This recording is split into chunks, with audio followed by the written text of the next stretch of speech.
Bloodborne, the true identity of Paleblood and the Moon Presence. Tonight, we descend into the mist-shrouded streets of Yharnam, where the line between dream and reality blurs like blood and water, where ancient truths hide behind veils of madness and cosmic horror. Over the next 2 hours, we will unravel one of Bloodborne's most enigmatic mysteries, the true nature of Paleblood and its connection to the Moon Presence, that unknowable entity that orchestrates our hunt from realms beyond human comprehension. This is not merely a search for answers, but an expedition into the fundamental architecture of Bloodborne's nightmare reality, where every discovery raises new questions and every truth conceals deeper mysteries. So settle into the dark. Let the ambient sounds of the hunt wash over you, and prepare to glimpse truths that Yharnam's scholars spent lifetimes pursuing, often at the cost of their sanity, the contract written in blood and dream. Our journey begins not in Yharnam proper, but in a moment of transformation that every hunter experiences, yet few truly understand. You awaken on a surgical table in Yosefka's clinic, receiving a blood transfusion from the good doctor herself. The blood enters your veins, warm and vital, carrying with it something far more profound than mere biological sustenance. In this moment, you are being initiated into a contract whose terms you cannot read and whose consequences will reshape your understanding of reality itself.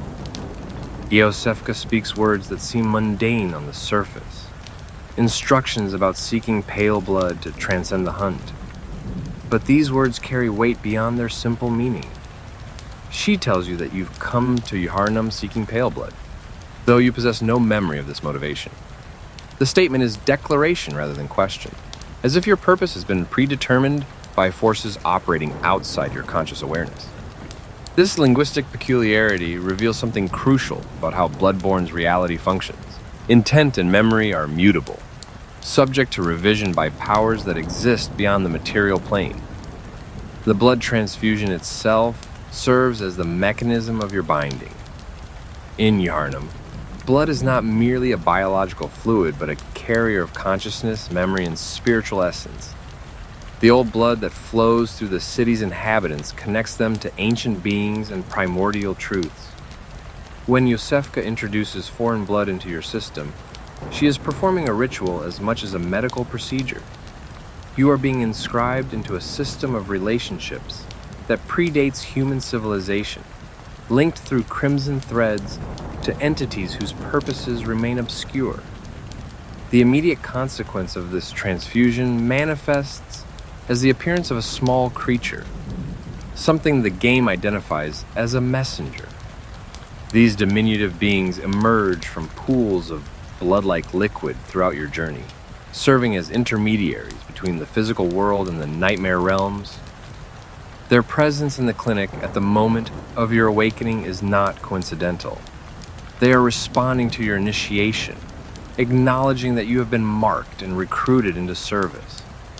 The messengers exist in a state between life and death, physical and spiritual, serving functions that bridge these supposedly separate domains. As you explore the clinic and stumble into the streets of Yharnam, a peculiar weakness overtakes you. This is not the natural fatigue of exertion, but something more fundamental. A draining of vitality that cannot be explained by physical causes alone.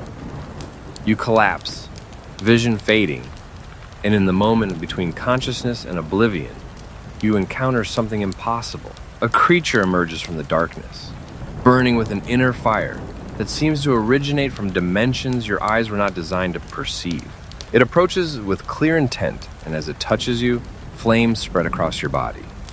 Most players experience this as their first death in Bloodborne, a tutorial in the game's punishing difficulty. But this encounter serves a far more significant narrative purpose. The beast that kills you is no random monster, but an agent of transformation. Its fire does not merely destroy your physical form, but liberates something within you, separating consciousness from flesh. and initiating your true journey. When you next open your eyes, you find yourself in a place that cannot exist according to the rules of waking reality. The hunter's dream materializes around you, a refuge that exists outside the normal flow of time and space. This impossible garden, with its flowering trees and Victorian workshop, feels simultaneously more and less real than Yharnam's streets. The architecture displays a craftsmanship and attention to detail that suggests loving creation. Yet everything possesses a quality of impermanence, as if the entire location might dissolve at any moment. This is because the dream is not a place in any conventional sense, but a construct, a pocket reality maintained by will and purpose. Two figures await you in this liminal space, each playing a crucial role in the machinery of the hunt. The first hunter sits in his wheelchair before the workshop, ancient beyond measure and weighed down by burdens that have accumulated over countless cycles. His words of welcome carry an undertone of sorrow, as if he sees in every new arrival a tragedy that has not yet reached its conclusion. He introduces you to the tools of your trade, weapons and attire that will allow you to participate in the hunt. But his true gift is far more profound. Through some mechanism that remains unexplained, Gehrman grants you the ability to return from death, to resurrect that lantern scattered throughout Yharnam, and resume your hunt, regardless of how many times you fall. The other presence in the dream is the doll, a figure whose nature defies easy categorization. She appears to be a sophisticated automaton, her porcelain skin and articulated joints suggesting artificial construction. Yet she moves with uncanny grace and speaks with evident intelligence, displaying emotional responses that seem too nuanced to be mere programming. The doll addresses you with kindness, offering to channel your blood echoes into tangible growth, to transform the experience of violence into increased capability. This service positions her as a maternal figure, nurturing your development through the long nights of hunting. But the dream contains a third presence, one that does not reveal itself immediately. If you explore carefully, climbing to the highest point accessible in the garden, you can glimpse something vast in the sky above. The moon hangs enormous and pallid, dominating the heavens with its ghostly radiance. And if your insight has developed sufficiently, if you have begun to perceive the truths that lie beneath surface appearances, you may notice something impossible about this moon. It watches you with attention no celestial body should possess, its surface bearing suggestions of features that resolve into something resembling a face when viewed from certain angles. This is the moon presence, though you cannot name it yet and may not even consciously register its existence. It observes your arrival in the dream with interest, this newest pawn recruited into a game whose rules and objectives remain deliberately obscured. The moon presence is the architect of everything you experience in the dream, the true source of the power that allows you to defy death and continue hunting even as your mortal form is destroyed repeatedly in Yharnam streets. Understanding why this cosmic entity has created the dream and what it hopes to achieve through the hunters it empowers requires us to examine the deeper history of Yharnam and the nature of the Great Ones who have shaped its destiny, the Great Ones and their inscrutable designs. To comprehend the moon presence and its relationship to Paleblood, we must first establish what the Great Ones are and how they interact with the material world. These entities exist beyond human comprehension, beings whose consciousness operates according to principles that violate every assumption about the nature of existence. They are not gods in any conventional religious sense, not omnipotent creators who shape the cosmos and now watch over their creation. Rather, they are alien intelligences that perceive and interact with reality in ways that produce effects we interpret as divine or supernatural. The lore scattered throughout Bloodborne provides fragmentary insights into the Great One's nature. Item descriptions, environmental storytelling, And the cryptic words of NPCs gradually reveal a cosmology where multiple dimensions or planes of existence overlap and interact. The Great Ones inhabit these higher dimensions, their true forms too complex for three-dimensional space to fully contain. What we perceive when we encounter them are projections or shadows, simplified representations that our limited sensory apparatus can process without immediate psychological collapse. Master Willem, the founder of Bergenworth and one of Yharnam's most accomplished scholars, dedicated his life to understanding the Great Ones. His research led him to a fundamental insight that he expressed in a famous declaration. We are born of the blood, made men by the blood, undone by the blood. Our eyes are yet to open. Fear the old blood. This statement encapsulates the central mystery that drives Bloodborne's narrative. The blood that sustains human life also connects humanity to forces beyond their comprehension. The old blood mentioned by Willem refers to blood that has been touched by the Great Ones, transformed by contact with their alien essence into something that can bridge the gap between mortal and cosmic consciousness. Willem's second great insight concerned the relationship between perception and truth. He understood that the limitations of human consciousness prevent us from perceiving the full complexity of reality. We see only a narrow slice of what exists, filtered through sensory organs that evolved to navigate three-dimensional space and process information on human timescales. The Great Ones exist beyond these limitations, perceiving the universe in its full multi-dimensional complexity. To interact with them, to even comprehend their existence, humans must transcend their biological constraints. This is what Willem meant when he said, "Our eyes are yet to open." He was speaking not of physical sight, but of cosmic awareness, the ability to perceive dimensions of reality normally hidden from human consciousness. The choir, a faction within the healing church that devoted itself to understanding and communicating with the Great Ones, developed sophisticated theories about how these entities function. According to choir doctrine, the Great Ones exist on what they called planes of thought transcending human imagination. This phrase suggests that the higher dimensions the Great Ones inhabit are not merely spatial but conceptual, realms where thought and reality are not separate but aspects of the same underlying substance. The Great Ones can manipulate this thought reality directly, shaping existence through acts of will that appear to us as miracles or violations of natural law. But the Great Ones, for all their vast power and cosmic perspective, suffer from a profound limitation. Every Great One loses its child and yearns for a surrogate. This fact, revealed through the description of the 1/3 of umbilical cord item, stands as perhaps the single most important piece of information for understanding the moon presence and the entire structure of Bloodborne's reality. The Great Ones, these beings of seemingly infinite power who can reshape matter and consciousness at will, cannot successfully reproduce.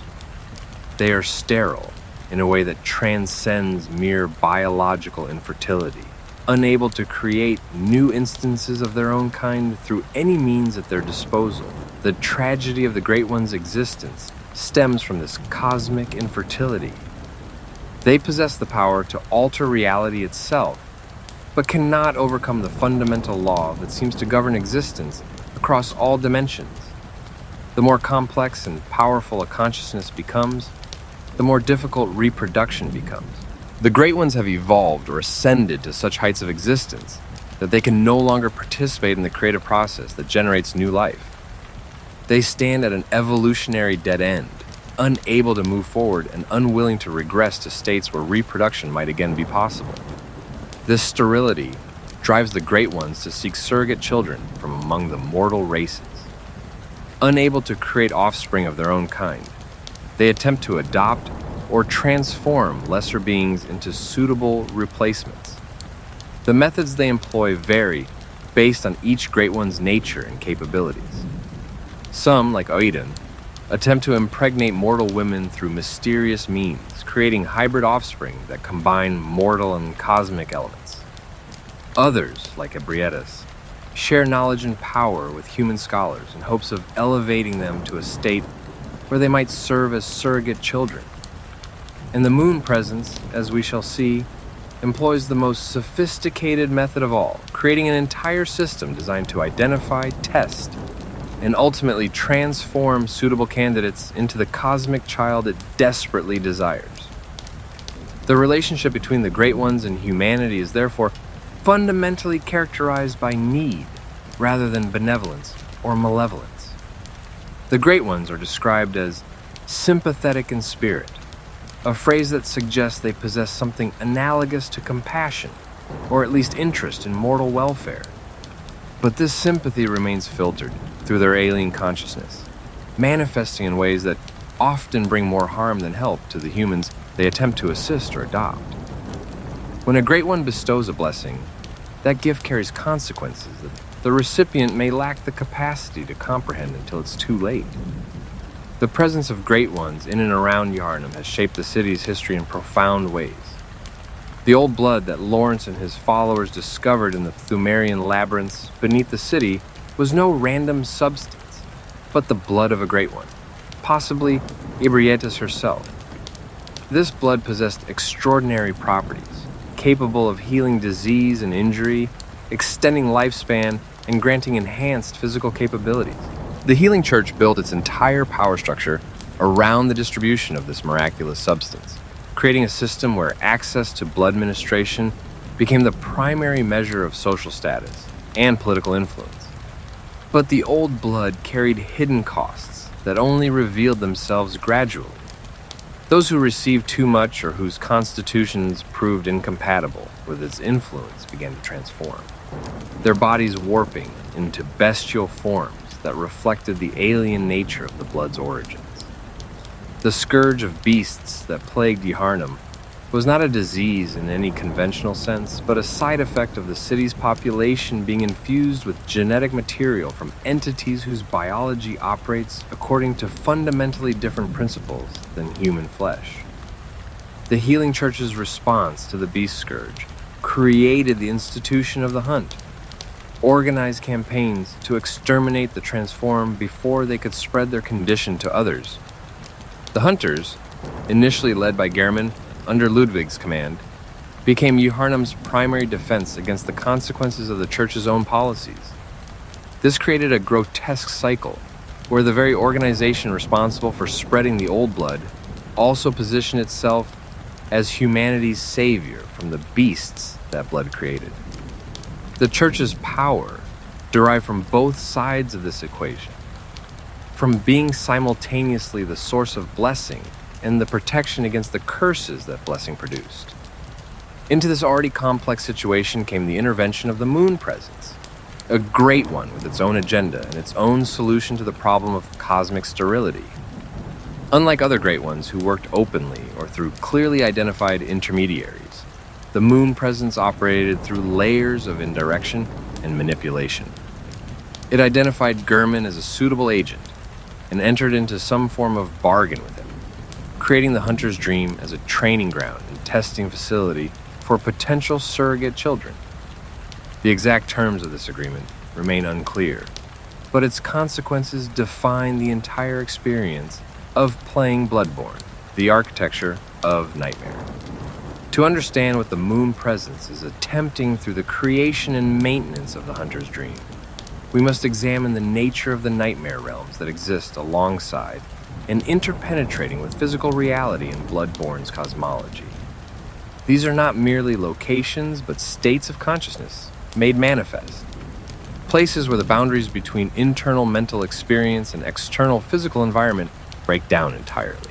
The nightmare realms are real in a way that transcends and includes material reality, existing simultaneously as psychological phenomena and actual places that can be visited and explored. The concept of the nightmare appears throughout Bloodborne, but its precise meaning shifts depending on context. There are specific named locations designated as nightmares: the Nightmare Frontier, the Nightmare of Menses, and the Hunter's Nightmare, accessible through the DLC. But the term also applies more broadly to a class of reality where normal physical laws are suspended or modified, where time flows according to emotional logic rather than linear progression, where space arranges itself according to symbolic rather than geometric principles. The hunter's dream occupies an ambiguous position within this taxonomy of nightmares. It shares many characteristics with other nightmare realms.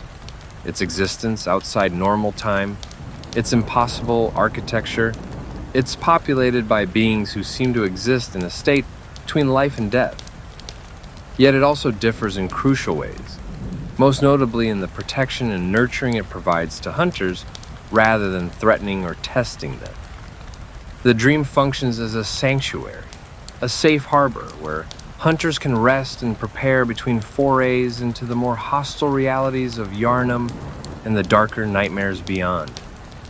The workshop in the dream serves as a museum of hunting history, displaying weapons and attire from across the generations of hunters who have served before you.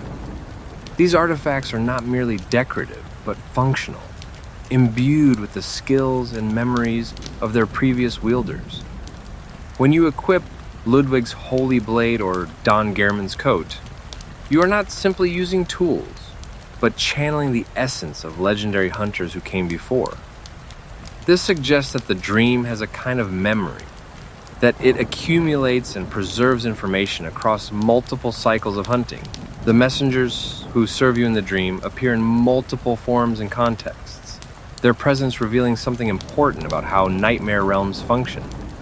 These creatures exist simultaneously in the dream, in the waking world of Yharnam, in the chalice dungeons beneath the city, and potentially in all nightmare realms at once. They serve as a kind of connective tissue between different states of reality, able to traverse boundaries that would be impassable to most beings. The messenger's ability to deliver items between realms and communicate information across impossible distances indicates that nightmare realms are not truly separate places, but rather different frequencies or channels of a single underlying reality.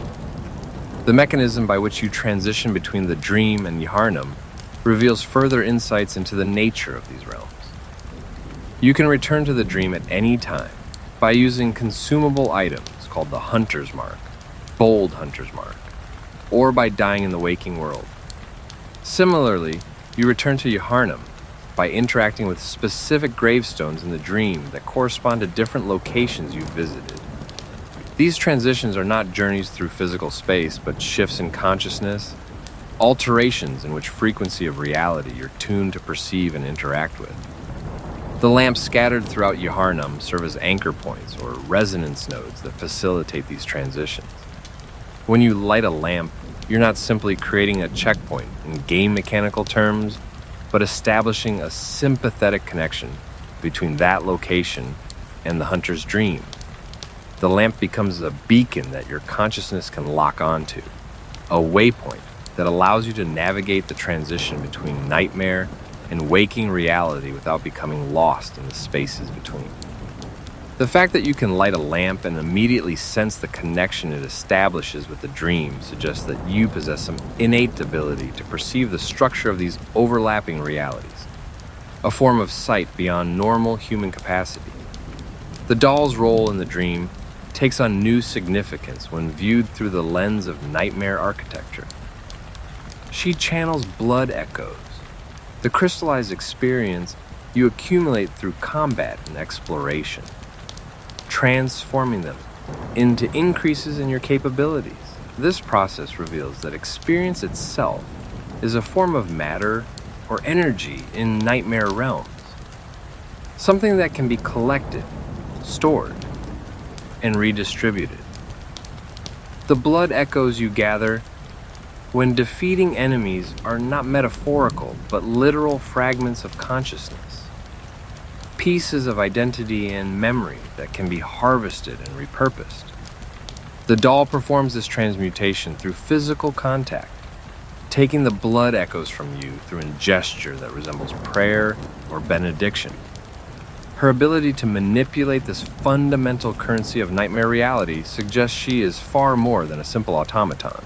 The doll serves as an interface between you and the deeper systems that govern the dream, a terminal through which the moon presence's power flows to enhance and develop its chosen hunters. Her apparent consciousness and emotional responses may be genuine or simulated, but the distinction becomes philosophically meaningless in a realm where thought and reality are aspects of the same underlying substance.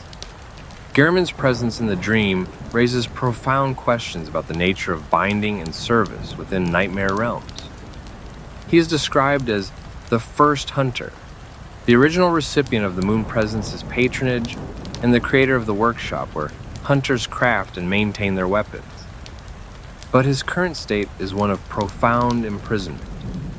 He sits in his wheelchair, ancient and exhausted, unable to leave the dream or even to die. His dialogue suggests that he has been trapped in this state for an immeasurable period, watching countless hunters come and go while he remains fixed in place, performing the same mentoring role across cycles that blur together into an eternity of repetition. The exact nature of Gehrman's bargain with the moon presence remains deliberately obscure.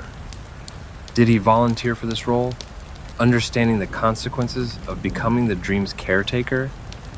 Or was he tricked, promised something that turned out quite different from what he expected?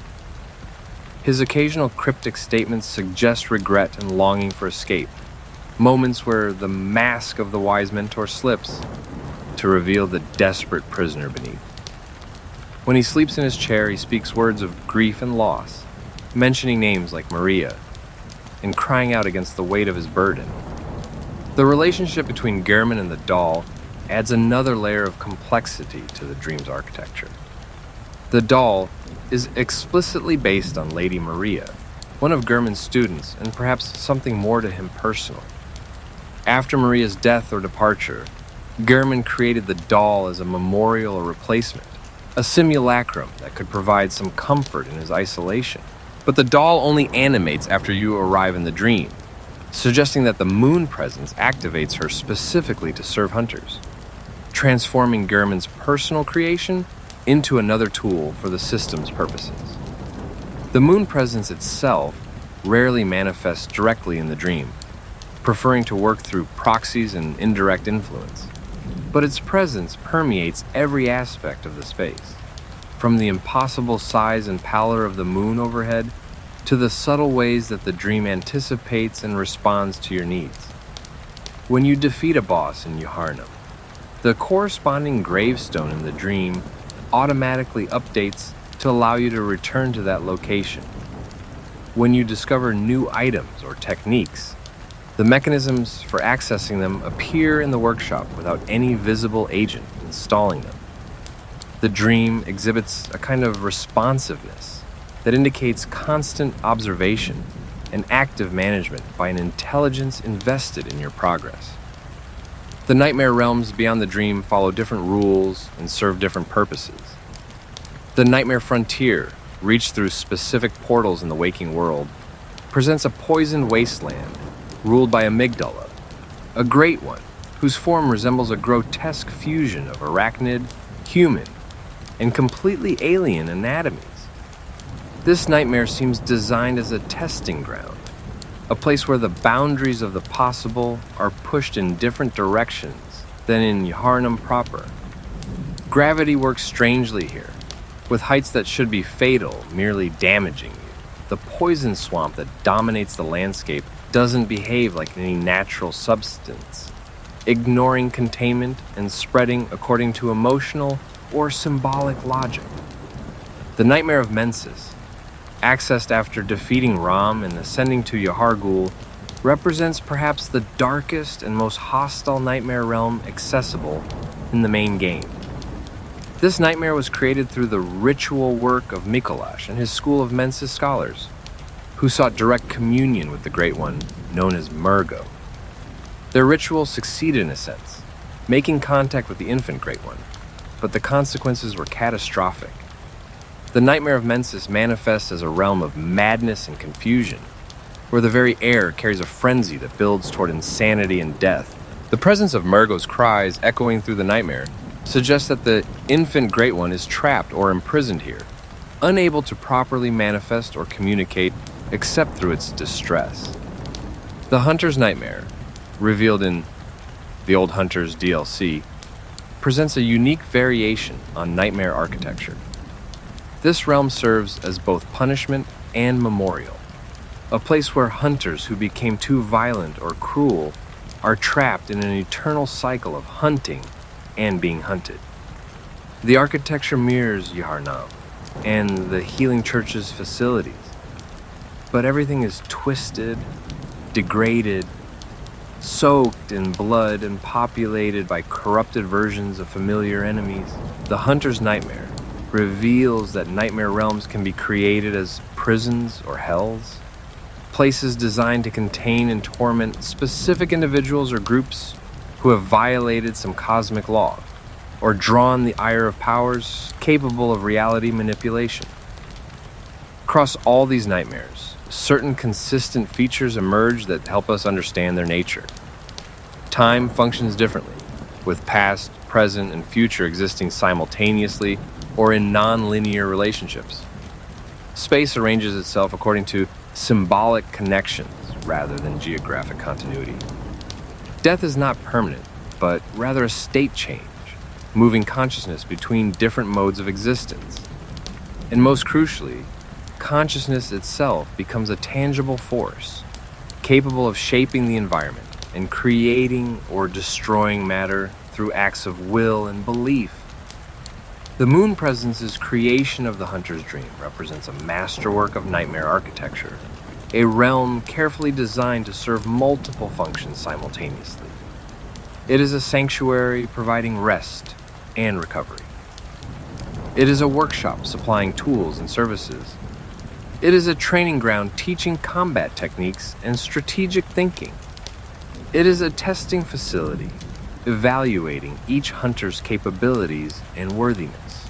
And ultimately, it is a trap, a comfortable prison that binds hunters to service while slowly transforming them into something other than human. Every aspect of the dream serves the Moon Presence's ultimate goal of creating a suitable surrogate child, a being that can bridge the gap between mortal and cosmic consciousness, while retaining enough humanity to fill the void left by the Moon Presence's own reproductive failure. The hunt, as initiation and transformation, the hunt itself, the cycle of combat and exploration that structures the gameplay experience, functions as an initiation ritual designed to gradually transform the participant. This is not education in any conventional sense, not the transfer of information from teacher to student, but rather a process of fundamental alteration, operating at psychological and spiritual levels. Each encounter with Yharnam's beasts and horrors, each brush with death and resurrection, each discovery of terrible truths hidden beneath the city's gothic facade. All of these experiences work together to break down the boundaries of normal human consciousness and rebuild the participant into something capable of perceiving and surviving in proximity to the Great Ones. The progression of hunting tracks closely with the metaphysical concept of insight, perhaps the most important mechanic for understanding Bloodborne's themes. Insight accumulates through specific experiences, encountering bosses for the first time, consuming Madman's knowledge and Great One's wisdom items, and accessing certain locations or witnessing particular events. As your insight increases, the game world changes in ways that reflect your growing awareness of reality's true nature. You begin to perceive entities that were always present, but invisible to mundane perception. The amygdalae clinging to buildings throughout Yharnam, the winter lanterns patrolling the nightmare realms, the invisible creatures that occasionally attack without warning. This mechanic literalizes the concept that Willem tried to communicate through his research. The eyes that need to open are not physical organs, but modes of perception, ways of processing sensory information that reveal dimensions of reality, normally filtered out by the human brain's protective mechanisms. The horrors that become visible as insight increases were never hidden in the sense of being physically absent or concealed behind barriers. They were hidden only by the limitations of ordinary consciousness, invisible because the human mind is not equipped by default to perceive entities existing partially or entirely in dimensions beyond three-dimensional space. But this enhanced perception comes with severe psychological costs. High insight decreases your resistance to frenzy, a status effect that builds through exposure to overwhelming cosmic truth and manifests as literal brain damage. The game mechanically represents the idea that some truths are too vast or terrible for human consciousness to process without harm. The frenzy bar filling and then exploding represents your mind's protective barriers being overwhelmed, sanity fracturing under the weight of knowledge it was never designed to hold. The fact that this process is irreversible, that gaining insight permanently alters your vulnerability to these attacks, demonstrates that the transformation worked upon hunters is not merely temporary, but fundamentally changes their nature. The structure of Yharnam's geography guides hunters through a carefully orchestrated sequence of revelations and challenges. You begin in the city's lower districts, fighting beasts that remain recognizable as deformed humans or animals, enemies that can be understood through familiar frameworks of disease and mutation. As you progress upward and inward, the enemies become progressively less comprehensible, more distant from any natural or explicable form. By the time you reach the Nightmare Realms, you face creatures whose existence contradicts fundamental assumptions about biology, physics, and the nature of consciousness itself. This progression serves multiple purposes within the initiation framework. It allows hunters to gradually acclimate to cosmic horror rather than being overwhelmed immediately by confronting entities like Ebrietas or the moon presence without preparation. It tests each hunter's capacity for growth and adaptation, identifying those who can continue to function and fight even as their understanding of reality is systematically demolished. And it teaches specific lessons about the nature of the Great Ones and their relationships with humanity, with each major boss encounter revealing another aspect of the cosmic truth that the Healing Church and Bergenworth either discovered or created through their research. The order in which you encounter the major bosses is not arbitrary, but pedagogical. Father Gascoigne teaches that even the most skilled and devoted hunters are vulnerable to the beast scourge, that the line between hunter and hunted is perilously thin. Vicar Amelia reveals the Healing Church's intimate connection to the old blood and the beastly transformation it induces. The shadows of Yharnam demonstrate that the Church's relationship with the Great Ones goes far deeper than publicly acknowledged. Ram, the vacuous spider, serves as a barrier between ordinary and cosmic awareness, her death triggering the blood moon and revealing the amygdalae that were always present but perceptually hidden. The blood moon that appears after Ram's defeat represents a critical threshold in the initiation process. This is the moment when the veil between the mortal world and the nightmare realms becomes thin enough for the two to overlap and interpenetrate. The appearance of the amygdalae throughout Cathedral Ward and other locations is not an invasion but a revelation, the removal of protective filters that previously hid these entities from perception.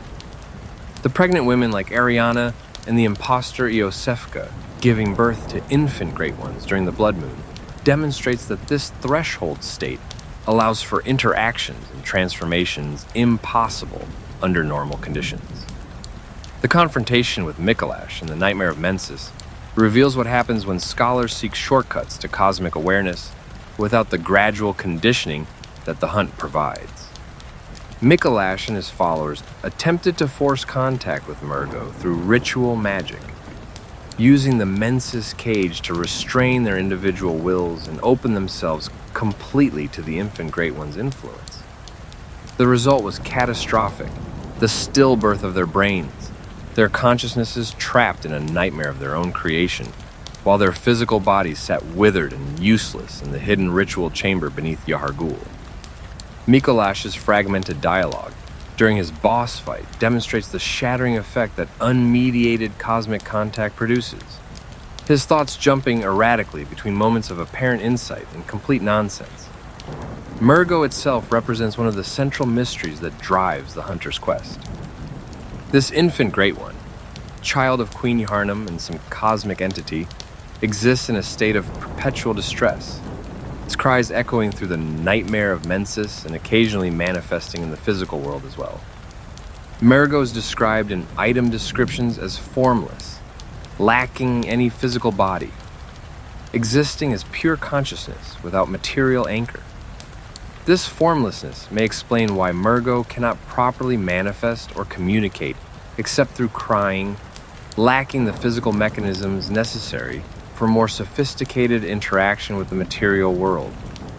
The wet nurse that guards Murgo in the nightmare serves as a kind of cosmic nanny, a construct or servant created to care for and protect the infant Great One. But the wet nurse's presence raises questions about who created it and for what ultimate purpose. If Murgo's mother Yharnam commissioned or created this guardian, why does it preside over what appears to be a prison or punishment rather than a nursery? If the moon presence or another Great One placed the wet nurse to contain Murgo, what threat does an infant Great One pose that justifies such confinement? The wet nurse's design suggests a blending of maternal and mechanical elements, a being that combines nurturing functions with inhuman efficiency and power. Defeating the wet nurse and silencing Murgo's cries represents the completion of the hunt, in one sense, fulfilling the objectives that Gehrman set forth at the beginning of your journey.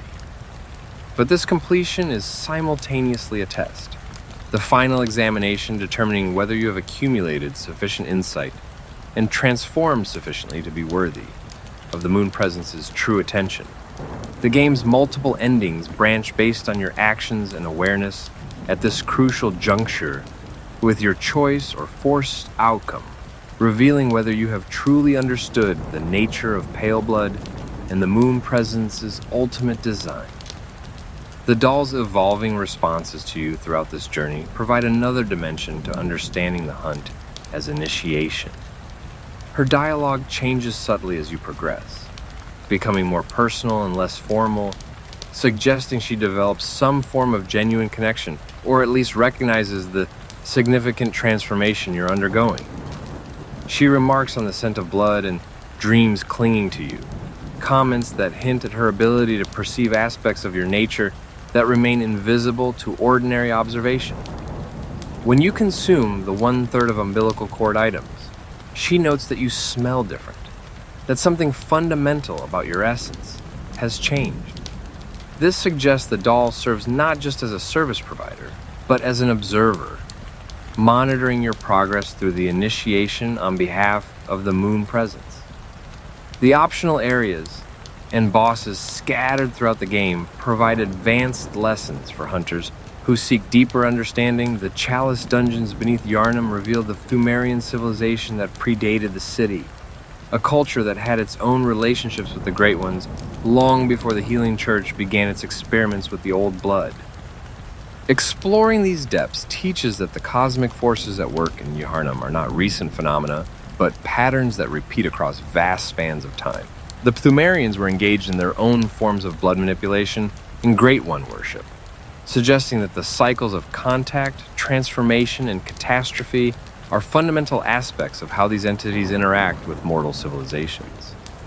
The Upper Cathedral Ward and the Orphanage reveal the Healing Church's most secret experiments, their attempts to artificially create Great Ones, or at least beings capable of communing with them.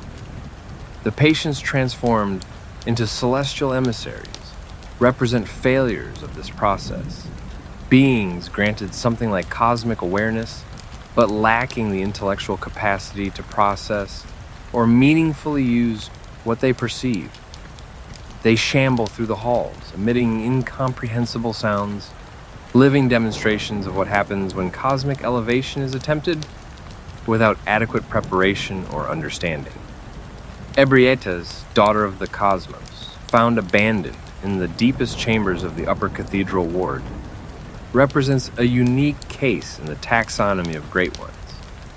Unlike entities like the Moon Presence or Dawn, who exist partially or entirely in higher dimensions, Ebrietas manifests fully in physical space, possessing a body that can be directly observed and interacted with. Her apparent abandonment by other Great Ones and her cooperation with the Healing Church's research suggests a desperate loneliness, a being separated from her own kind and seeking connection with humanity despite the vast gulf between their natures. The choir's communion with Ebrietas produced their distinctive arcane abilities and their understanding of how to manipulate cosmic forces, but it also led them down paths of research that the game's environmental storytelling reveals to have been ethically and practically catastrophic.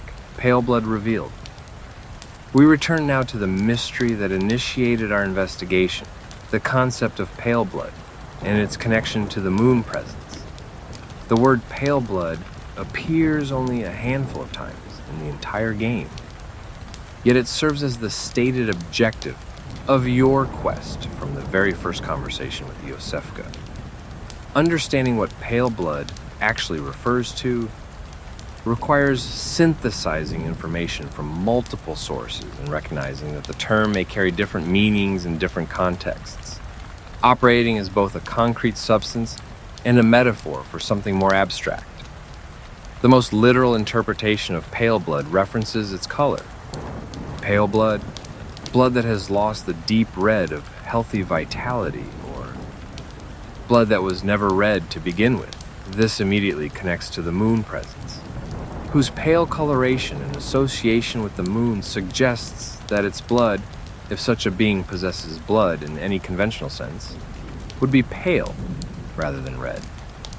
The note found in the clinic that mentions pale blood being in the sky further supports this connection, as the moon presence literally hangs in the sky above the hunter's dream, watching over everything that occurs within that realm. But pale blood may also refer to a state of consciousness or a specific type of awareness rather than a physical substance. The pale blood hunt, as your quest is sometimes called, could be understood as the pursuit of knowledge or insight that transcends ordinary human understanding. This interpretation aligns with Master Willem's emphasis on gaining eyes, on evolving human consciousness to perceive truths currently hidden. Pale blood in this reading represents the cosmic awareness itself, the enlightened state where one can perceive and interact with the Great Ones directly, rather than remaining trapped in mundane perception.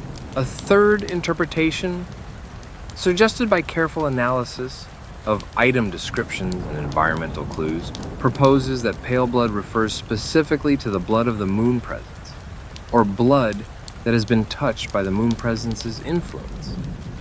This would make the hunter's dream itself a manifestation of pale blood, a realm constructed from the moon presence's essence and maintained by its will. When Iosefka tells you to seek pale blood to transcend the hunt, she may be directing you toward the dream itself, toward the entity that created and sustains it. The 3/1/3 of umbilical cord items scattered throughout the game provide crucial information about pale blood and the moon presence's true nature. These disturbing artifacts, described as the remains of Great One pregnancies, each tell a story about the cosmic being's desperate attempts to reproduce. The first umbilical cord, found after defeating Murgo's wet nurse, connects to Queen Yaharnam's child. The second, obtained from the abandoned workshop, relates to an earlier attempt by the moon presence to create a surrogate child through Gehrman's era of hunters. The third can be acquired through either defeating Iosefka after the blood moon or consuming Ariana's newborn, both of which represent Aiden's attempts to reproduce through mortal women. The item description for these cords contains perhaps the single most important revelation in all of Bloodborne. Every Great One loses its child and then yearns for a surrogate. This cord granted Mensis audience with Murgo, but resulted in the stillbirth of their brains. This text establishes several crucial facts. First, it confirms that all Great Ones experience this reproductive failure and subsequent yearning. Second, it reveals that umbilical cords serve as keys or catalysts for contact with infant Great Ones.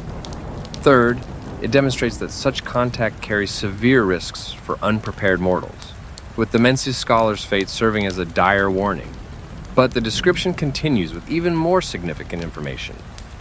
Use the cord to gain insight, and so they say, eyes on the inside, although no one remembers what that truly entails. Consuming these cords grants you insight and initiates some transformation that grants eyes on the inside, a phrase that appears multiple times throughout the game in connection with ascension to higher consciousness. The eyes on the inside represent the opening of inner sight, the development of perceptual capabilities that exist within consciousness itself, rather than depending on physical sensory organs. When you consume 1/3 of umbilical cord items before confronting Gurman, you trigger the game's true ending sequence. This consumption represents the culmination of your initiation, the final transformation that elevates you from a mere tool of the moon presence to something that can interact with it as an equal or potential replacement. The 3 cords represent 3 different attempts by great ones to create children, and by consuming them, you take on the accumulated grief, yearning, and cosmic essence of multiple divine beings. This transforms you into something unprecedented, a mortal who has integrated enough cosmic awareness and power to perceive and resist the moon presence's designs. The confrontation with Gurman after defeating Murgo's Wetners serves as a fork in your journey's road. If you accept Gurman's offer to submit to him, he performs a ritual with his burial blade that severs your connection to the dream and returns you to the waking world with no memory of what transpired. This ending, called Yharnam Sunrise, represents acceptance of your role as a tool. You completed the hunt, served your purpose, and now you are released to live whatever remains of your mortal life. But this ending also reveals the trap inherent in the system. You remember nothing of what you learned, nothing of the cosmic truths you glimpsed. You are returned to ignorance, prevented from using the knowledge and power you accumulated during the hunt. If you refuse Gurman's offer, having not consumed the umbilical cords, he attacks you with profound reluctance, bound by his contract with the moon presence, to prevent hunters from escaping through defiance rather than submission.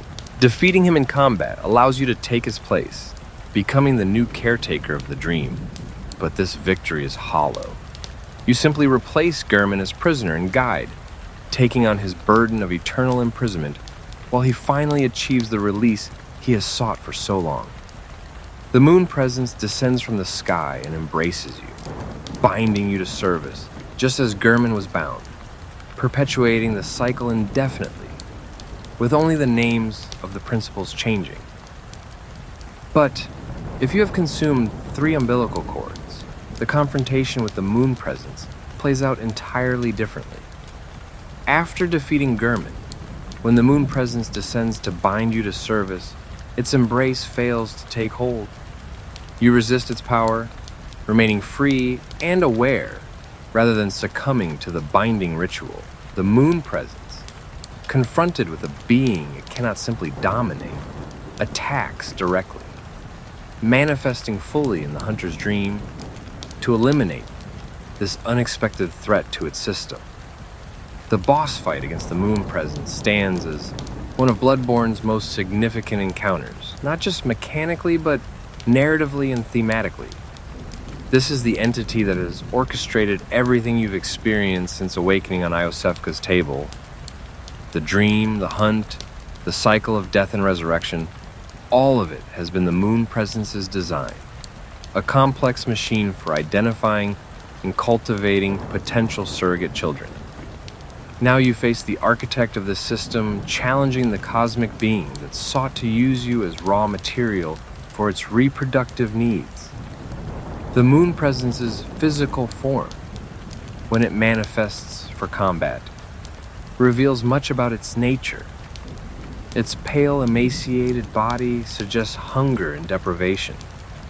A being that lacks something essential and has been searching desperately to fill that void.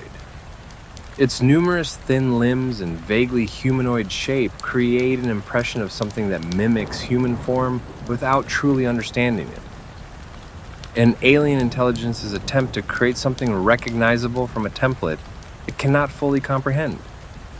The way it moves, fluid and wrong simultaneously, reinforces the sense of something that exists partially outside three-dimensional space, a shadow or projection of something whose true form would be incomprehensible if perceived directly.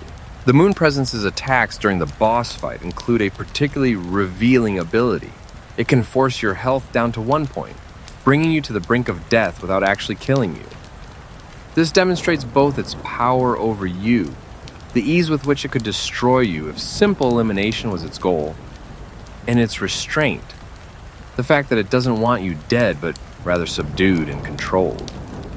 The moon presence is trying to break your will, to reduce you to a state where you will accept binding rather than continuing to resist. This is not a god seeking to punish blasphemy, but a desperate parent trying to force an unwilling child into submission.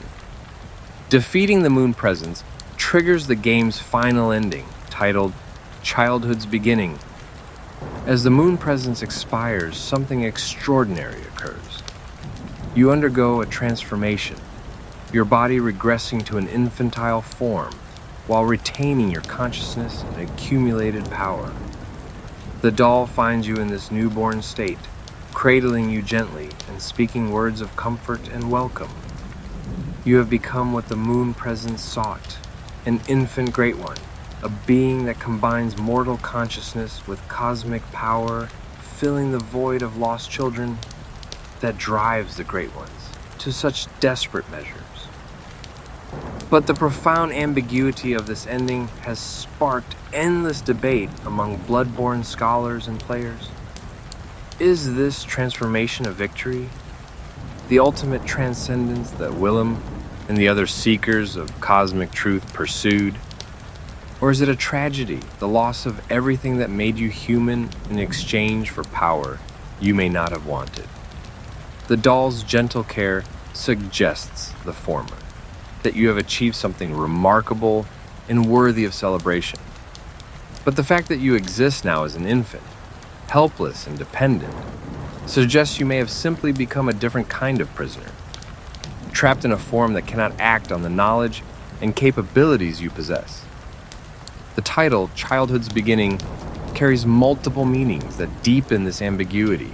Most obviously, it refers to your transformation into an infant form, the literal beginning of a childhood that may last eons given the Great One's timeless nature.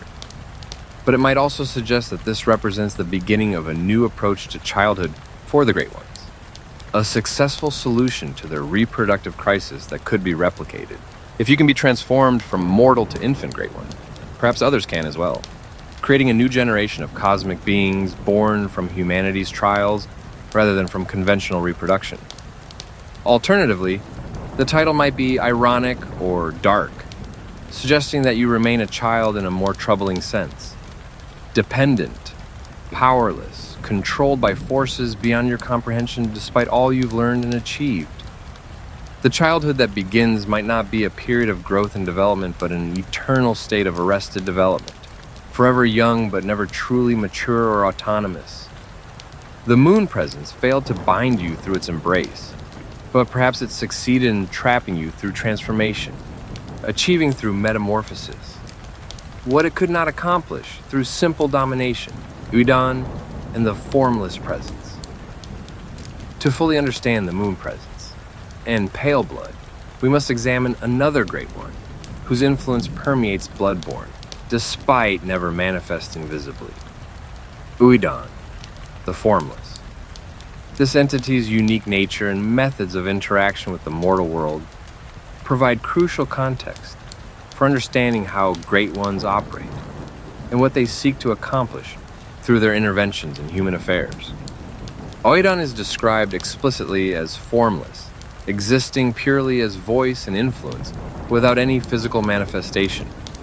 This makes it fundamentally different from Great Ones like Ebrietas or the Moon Presence, who possess bodies that can be perceived and interacted with directly. Udon's formlessness allows it to pervade spaces and situations without being detected, to influence events without obvious intervention. The fact that a Great One can exist without form challenges basic assumptions about the nature of consciousness and identity, suggesting that physicality is optional rather than essential, even for beings of vast power. The cult of Uidan, though suppressed and driven underground by the Healing Church, once held significant influence in Yaharnam. Uidan Chapel, one of the few safe havens you can direct NPCs toward, preserves the name of this great one, though its current occupants seem largely ignorant of the theological significance. The chapel dweller who tends the space speaks of kindness and offers shelter to anyone you send his way, seemingly unaware that the structure itself is dedicated to an entity whose methods and motives remain deeply ambiguous. Oeden's primary sphere of influence appears to be blood and reproduction. The runes associated with this great one focus on blood. The Uidan Writhe rune restores quicksilver bullets when you perform visceral attacks, explicitly connecting Oedan to the intimate violence of reaching inside an enemy's body and tearing out their essence. The formless Oedan rune increases your maximum carrying capacity for quicksilver bullets, suggesting that Oeden's formless nature somehow relates to the potential for action and violence held in reserve. But Oeden's most significant intervention in Yaharnam's events concerns reproduction. This great one demonstrates an active interest in impregnating mortal women, using methods that remain mysterious but produce tangible results. Ariana, the woman of pleasure who can be sent to Oeden Chapel for safety, becomes pregnant during the blood moon and gives birth to a small tentacled creature. The impostor Yosefka, conducting her own experiments in the clinic, undergoes a similar pregnancy. Both women bear children who appear to be Oedan's offspring, attempts by this formless great one to create viable children through mortal wombs. The mechanism of these pregnancies raises profound questions. How does a formless being reproduce with physical women? The rune description suggests that Oedan exists within blood itself, that its essence pervades the old blood that flows through Yaharnam's population. When the blood moon rises and the barriers between nightmare and reality thin, Oedan's presence in the blood becomes active, rather than dormant, capable of triggering these cosmic pregnancies without any physical interaction in the conventional sense. The children born from these unions invariably prove disappointing as viable offspring.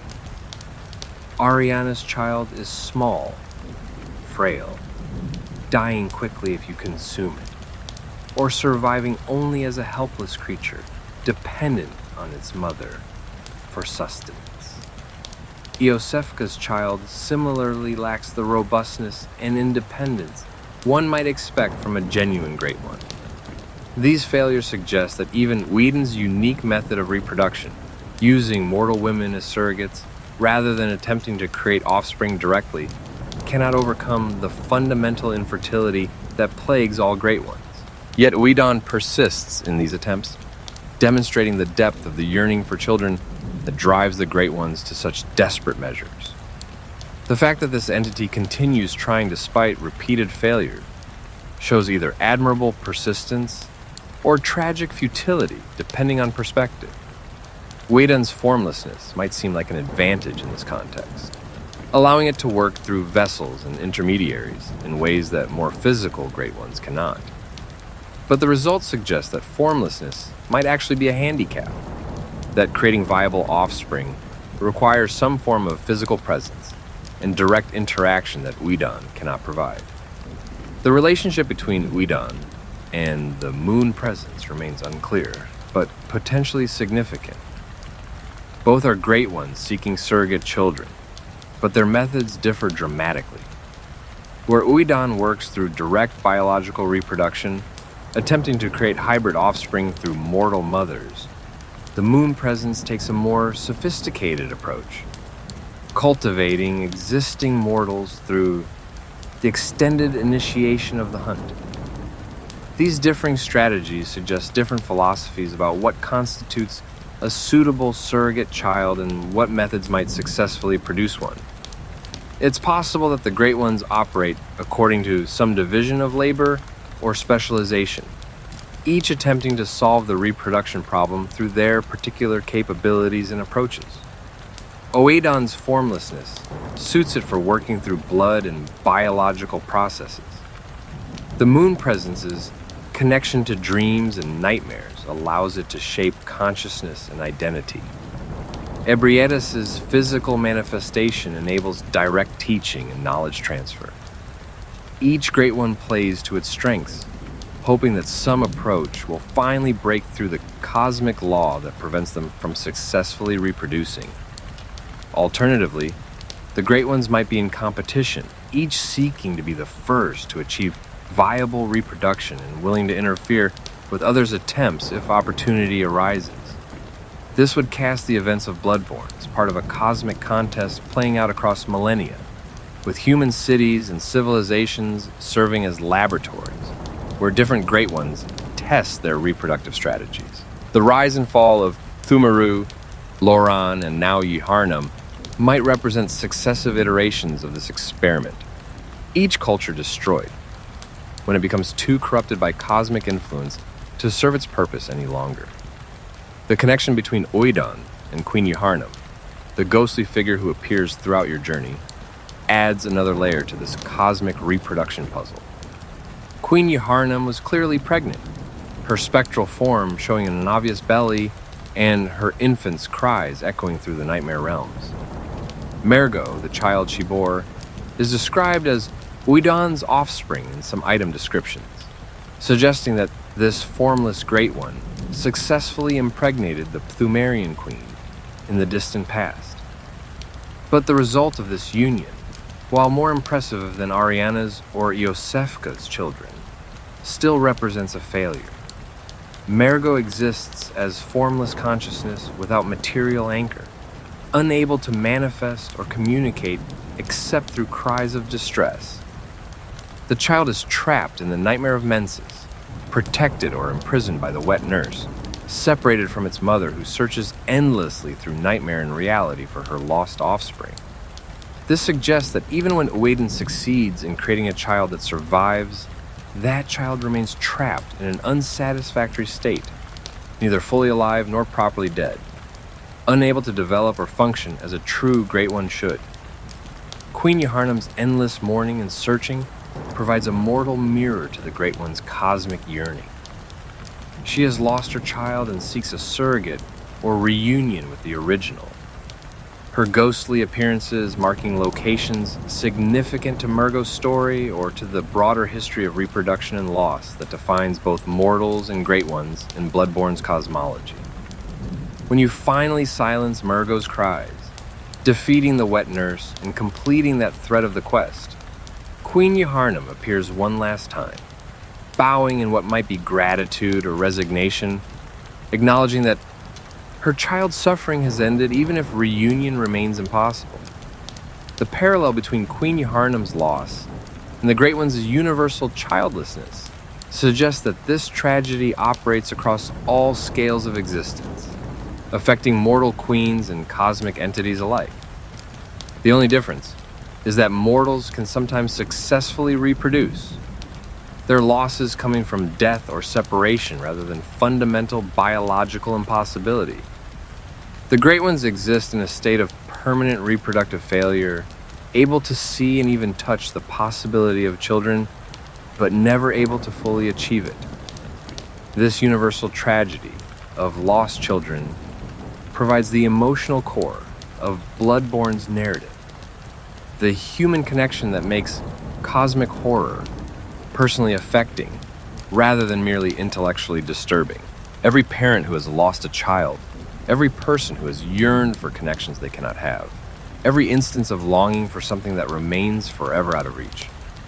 These human experiences resonate with the Great One's cosmic scale version of the same fundamental grief. The game suggests that consciousness itself, regardless of scale or complexity, generates this capacity for loss and the suffering that accompanies it. The secret history of Bergenworth, the scholarly institution of Bergenworth, stands at the center of Yharnam's catastrophe, the place where mortals first systematically attempted to understand and contact the Great Ones. Understanding what occurred at Bergenworth What Master Willem and his students discovered and how their discoveries led to the current crisis provides essential context for comprehending the moon presence's interest in Yharnam and the creation of the hunter's dream. Byrgenwerth was founded as a place of learning, dedicated to understanding the natural world and humanity's place within it. The scholars who gathered there approached their research with intellectual curiosity rather than religious devotion, seeking knowledge for its own sake rather than power or practical application. This academic atmosphere attracted brilliant minds from across the region, individuals drawn by the promise of discovery and the freedom to pursue questions wherever they led. The turning point came when Byrgenwerth scholars, exploring the Pthumerian ruins beneath Yharnam, discovered something extraordinary. In the deepest chambers of these ancient labyrinths, they found Ebrietas, a great one who had been left behind or abandoned by her kind. This discovery proved that the cosmic beings described in ancient texts and myths were not merely metaphorical, but actual entities that could be encountered and studied directly. The implications of this finding reverberated through Byrgenwerth's halls, transforming an academic institution into something more akin to a mystery cult. Master Willem recognized the profound danger inherent in this discovery. His famous dictum, "Fear the old blood," emerged from his understanding that contact with the Great Ones and their essence carried severe risks alongside its promises of knowledge and power. Willem advocated for a cautious approach, seeking to elevate human consciousness through insight and understanding rather than through physical contact or consumption of the old blood. He believed that humanity must evolve mentally and spiritually before attempting direct communion with cosmic entities. That premature contact would produce transformation without comprehension, power without wisdom. But Willem's student Lawrence disagreed with this cautious approach. He saw in the old blood an opportunity for immediate benefits, a way to heal diseases and extend life without waiting for the slow evolution of consciousness that Willem prescribed. Lawrence's faction within Byrgenwerth began experimenting with blood ministration, using the old blood they extracted from Ebrietas or discovered in the Pthumerian ruins to treat the sick and injured. The results seemed miraculous at first, with patients recovering from ailments thought incurable and displaying enhanced vitality and longevity. The split between Willem and Lawrence fractured Byrgenwerth, creating two distinct paths forward. Lawrence departed to found the Healing Church, taking with him the old blood and the knowledge of how to use it for healing. He established Yharnam as a center of blood healing, attracting the sick and desperate from across the land and building a religious organization around the miraculous properties of the blood. The Healing Church positioned itself as both medical institution and religious authority, controlling access to the old blood and using that control to accumulate immense wealth and political power. Willem remained at Byrgenwerth with those scholars who shared his more conservative approach. They continued their research into the Great Ones, but avoided blood ministration, seeking instead to understand the cosmic beings through observation, communication, and careful experimentation with insight-granting techniques. The Byrgenwerth scholars developed methods for safely increasing their cosmic awareness, using items like Madman's knowledge and Great One's wisdom to accumulate insight without the corrupting influence of old blood in their veins. But both paths led to catastrophe in different ways. Lawrence's Healing Church created the Beast Scourge, the inevitable consequence of infusing Yharnam's population with blood that carried alien genetic and spiritual characteristics.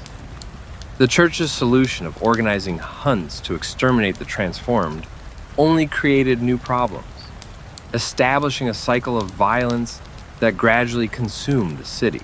Meanwhile, Willem's experiments at Byrgenwerth produced their own horrors, with scholars transforming into kin, beings that had gained cosmic awareness but lost their humanity in the process. Rom the vacuous spider represents the most dramatic example of Byrgenwerth's transformation experiments.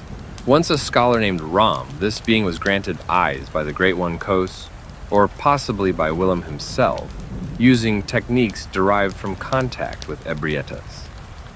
The transformation granted Rom cosmic awareness and significant power, but at the cost of her human intelligence and identity. She became what her name suggests, vacuous, empty of the intellectual brilliance that once defined her, reduced to a simple function within the cosmic order. That function, however, proved crucial to Yharnam's survival, at least temporarily. Rom serves as a seal or barrier, using her cosmic power to hide the presence of the amygdalae and other entities from ordinary human perception. By maintaining this veil of ignorance, Rom prevents the mass hysteria and transformation that would result if Yharnam's population could perceive the cosmic horrors that surround them constantly. This protective function suggests that someone, possibly Willem, engineered Rom's transformation specifically to serve this purpose, sacrificing one scholar to shield the city from truths it was not prepared to face. The research conducted at Byrgenwerth reveals a fundamental truth about the Great Ones and their relationship to human consciousness. The scholars discovered that the Great Ones exist partially or entirely in dimensions beyond normal human perception, that they operate according to laws and principles that violate everything physics and biology teach about how reality functions. This discovery led to the understanding that evolution of human consciousness, the opening of eyes that Willem referenced, requires not education or training, but fundamental transformation of the perceptual apparatus itself. The methods developed at Byrgenwerth for facilitating this transformation include the various hunter's tools and arcane techniques that players can discover and use. These items and abilities channel cosmic forces in ways that allow mortals to temporarily access powers that should be far beyond their capabilities. The Augur of Ebrietas summons tentacles from another dimension to strike enemies, a call beyond rains cosmic meteors upon targets. The Old Hunter Bone allows manipulation of time perception to move with impossible speed. Each of these tools represents a specific insight into how reality can be manipulated by those with sufficient understanding. But the most significant discovery made at Byrgenwerth concerns the nature of the Great One's yearning for surrogate children. Through their communion with Ebrietas and their study of Pthumerian texts and artifacts, the scholars learned that all Great Ones share this reproductive failure and desperate search for substitutes. This knowledge fundamentally reframes the relationship between cosmic entities and mortal civilization. The Great Ones do not seek worshippers or servants in the conventional religious sense.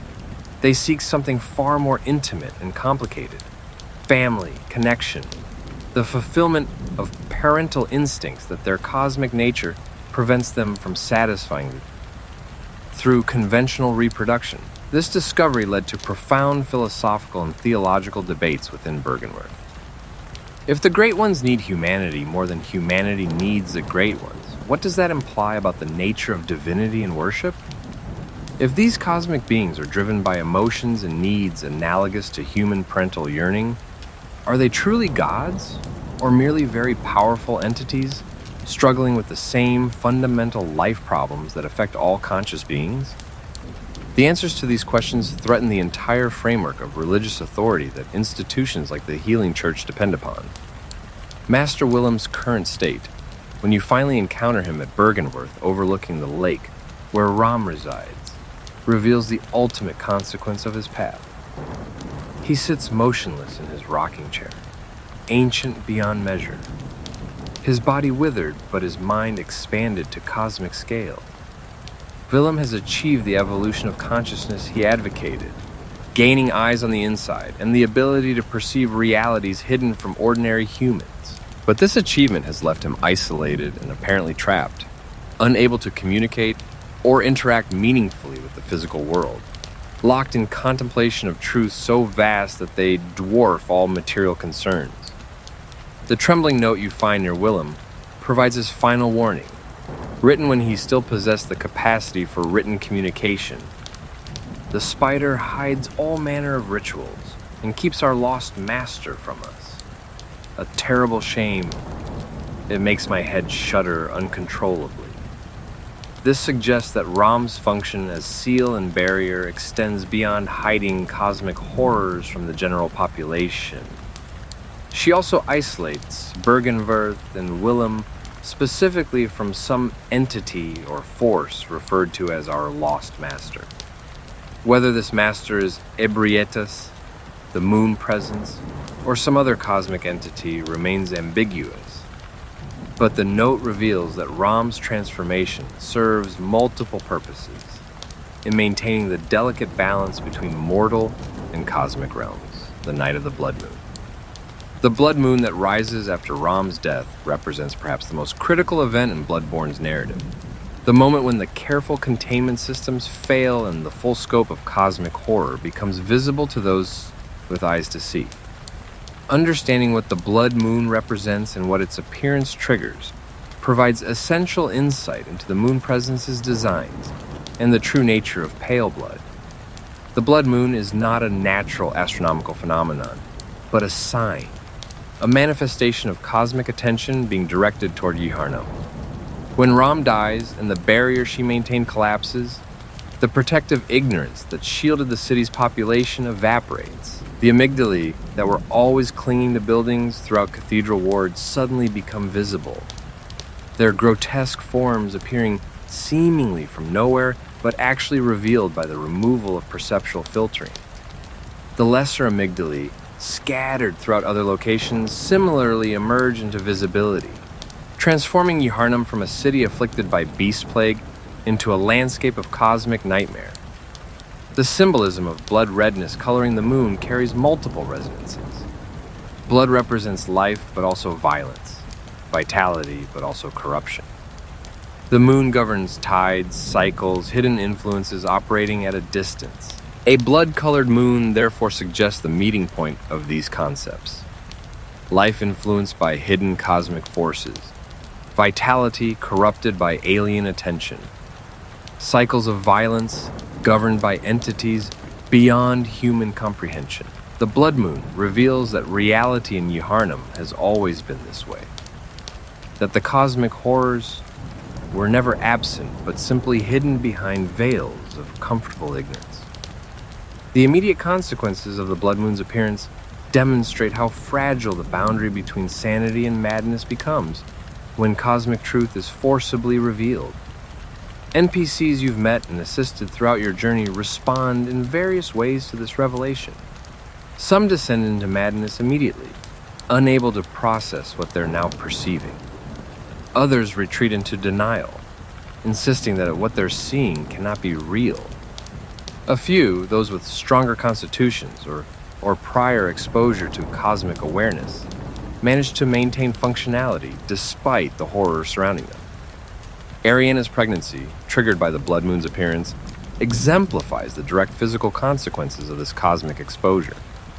She becomes visibly pregnant almost immediately, her body responding to the changed conditions by hosting something that could not have existed under normal circumstances.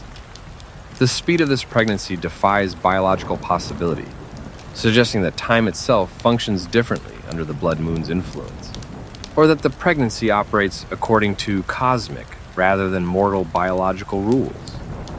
The transformation of Yahar Ghul from a shadow-shrouded kidnapping operation into a nightmare landscape crawling with reanimated corpses and hostile amygdalae reveals another dimension of what the blood moon accomplishes. This location, which served as a gathering point for the School of Mensis's ritual work, becomes a nexus where multiple nightmare realms intersect with physical reality. The visible manifestation of these connections, the ability to see into the nightmare of Mensis from certain vantage points in Yahar Ghul, demonstrates that the blood moon doesn't just reveal cosmic entities, but actually thins the barriers between different levels of reality. The One Reborn, a grotesque amalgamation of corpses and cosmic power that serves as Yahar Ghul's boss, represents the School of Mensis's attempt to artificially create a Great One through necromancy and ritual magic. The fact that this abomination can manifest under the blood moon, but not before, suggests that certain forms of existence require the specific conditions that the blood moon creates. The One Reborn is not alive in any conventional sense, not a natural being, but a forced construction. Yet it possesses enough coherence and power to pose a significant threat. This demonstrates that the blood moon enables types of creation and transformation impossible under normal conditions. The chime maidens scattered throughout Yahar'gul, continuously ringing their bells to summon additional enemies, serve a function within the school of Mensis's ritual system. These women, whether volunteers or victims, channel cosmic forces through their bell ringing, maintaining some aspect of the connection between the nightmare of Mensis and physical reality. Silencing them reduces the intensity of the supernatural activity in the area, suggesting that conscious agents are necessary to maintain these cross-realm connections, that nightmare manifestation requires ongoing effort rather than occurring automatically. Queen Yahar'nam's appearances increase in frequency and intensity during the blood moon period.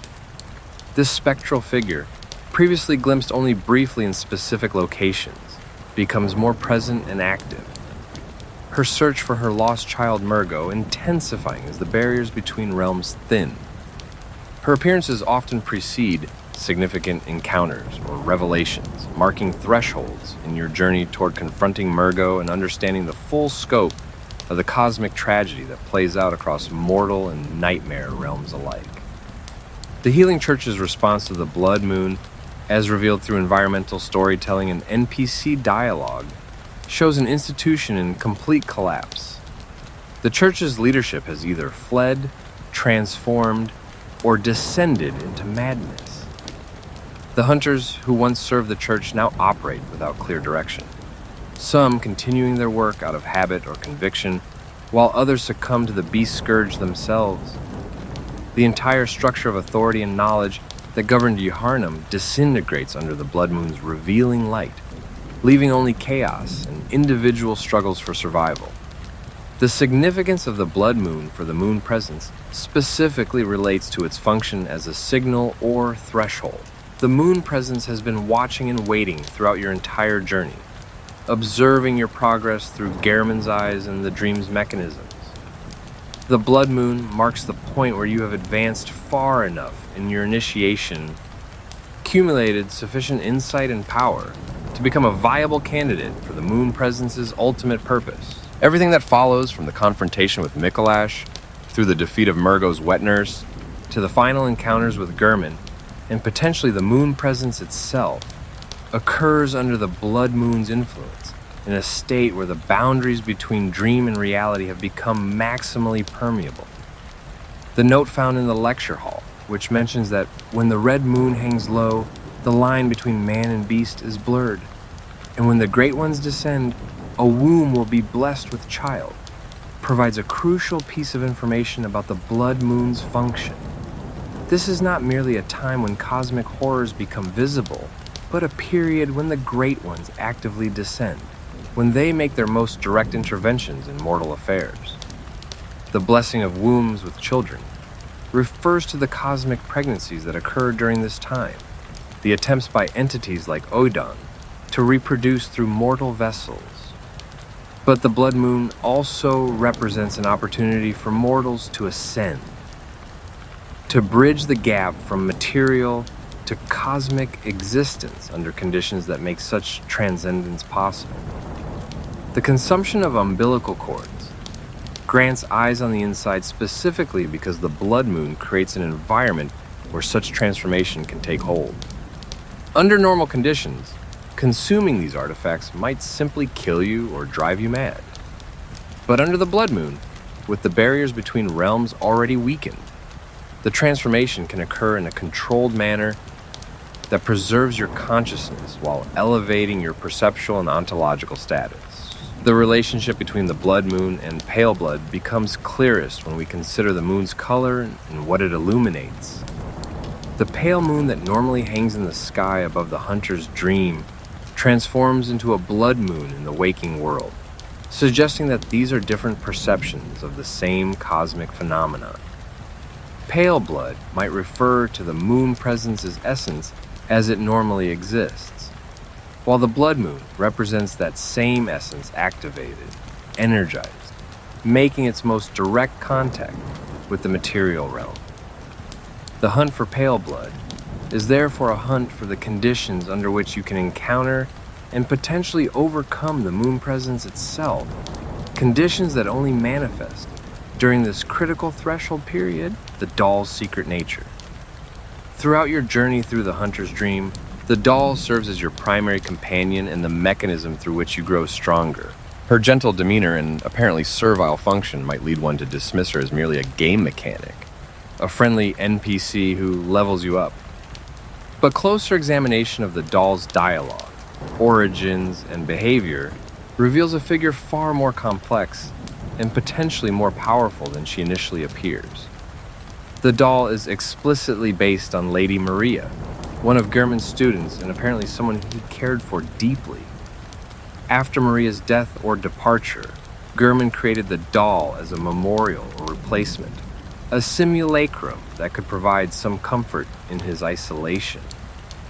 But the doll remained lifeless until you arrived in the dream, animated by the moon presence, specifically to serve the hunters who would cycle through the system.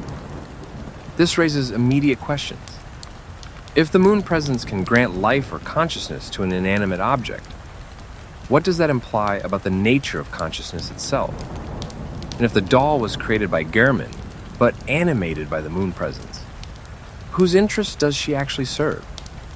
The doll's dialogue throughout the game reveals a growing awareness and emotional depth that seems to develop over time. Early in your journey, she speaks formally, almost mechanically, performing her function of channeling blood echoes without much personality or engagement. But as you progress and return repeatedly, her comments become more personal and observant. She notes the scent of blood and dreams that clings to you. She remarks on changes in your essence when you consume umbilical cords. She expresses what appears to be genuine concern for your welfare and pleasure at your continued survival. This evolution suggests that the doll is not simply running a script, but actually developing, growing in consciousness and personality through her interactions with you. This would make her analogous to the hunters themselves, beings who transform and develop through engagement with the hunt and exposure to cosmic forces. The doll's development would then serve as a parallel or mirror to your own, another consciousness being shaped by the moon presence's design but along different parameters and toward different ends. The doll's function as a channel for blood echoes reveals sophisticated understanding of how consciousness and experience can be manipulated and transformed. Blood echoes are described as the residue of life, fragments of consciousness and memory left behind when beings die. The doll somehow processes these fragments, purifying or concentrating them, and then reintegrates them into your being in a way that manifests as measurable increases in your physical and mental capabilities. This is not simple training or practice, but something more fundamental, the literal integration of others' experiences and essences into your own identity. The mechanics of this process deserve careful consideration. When you hand blood echoes to the doll, she does not simply take them and dismiss you. She performs a gesture, placing her hands together in what resembles prayer or meditation, and speaks words that sound like incantation or blessing. Light emanates from this interaction, a visible manifestation of energy being transferred or transformed. The doll is conducting a ritual, channeling forces through precise movements and words to accomplish something that should be metaphysically impossible. The editing of your fundamental nature, the enhancement of capabilities that should be fixed by genetics and early development. That the doll can perform this service suggests she possesses power far beyond what her apparently servile role would indicate. She is manipulating the substrate of consciousness itself, working with the raw material of identity and capability in ways that would require deep understanding of how beings are structured at their most fundamental level. This is not the power of a simple automaton, but of something that operates at a cosmic scale. An entity whose true nature may be deliberately obscured by her gentle demeanor and modest presentation. The famous scene where the doll can be found praying over a small gravestone in the dream, if you have met certain conditions in the game, provides crucial insight into her inner life and possible autonomy.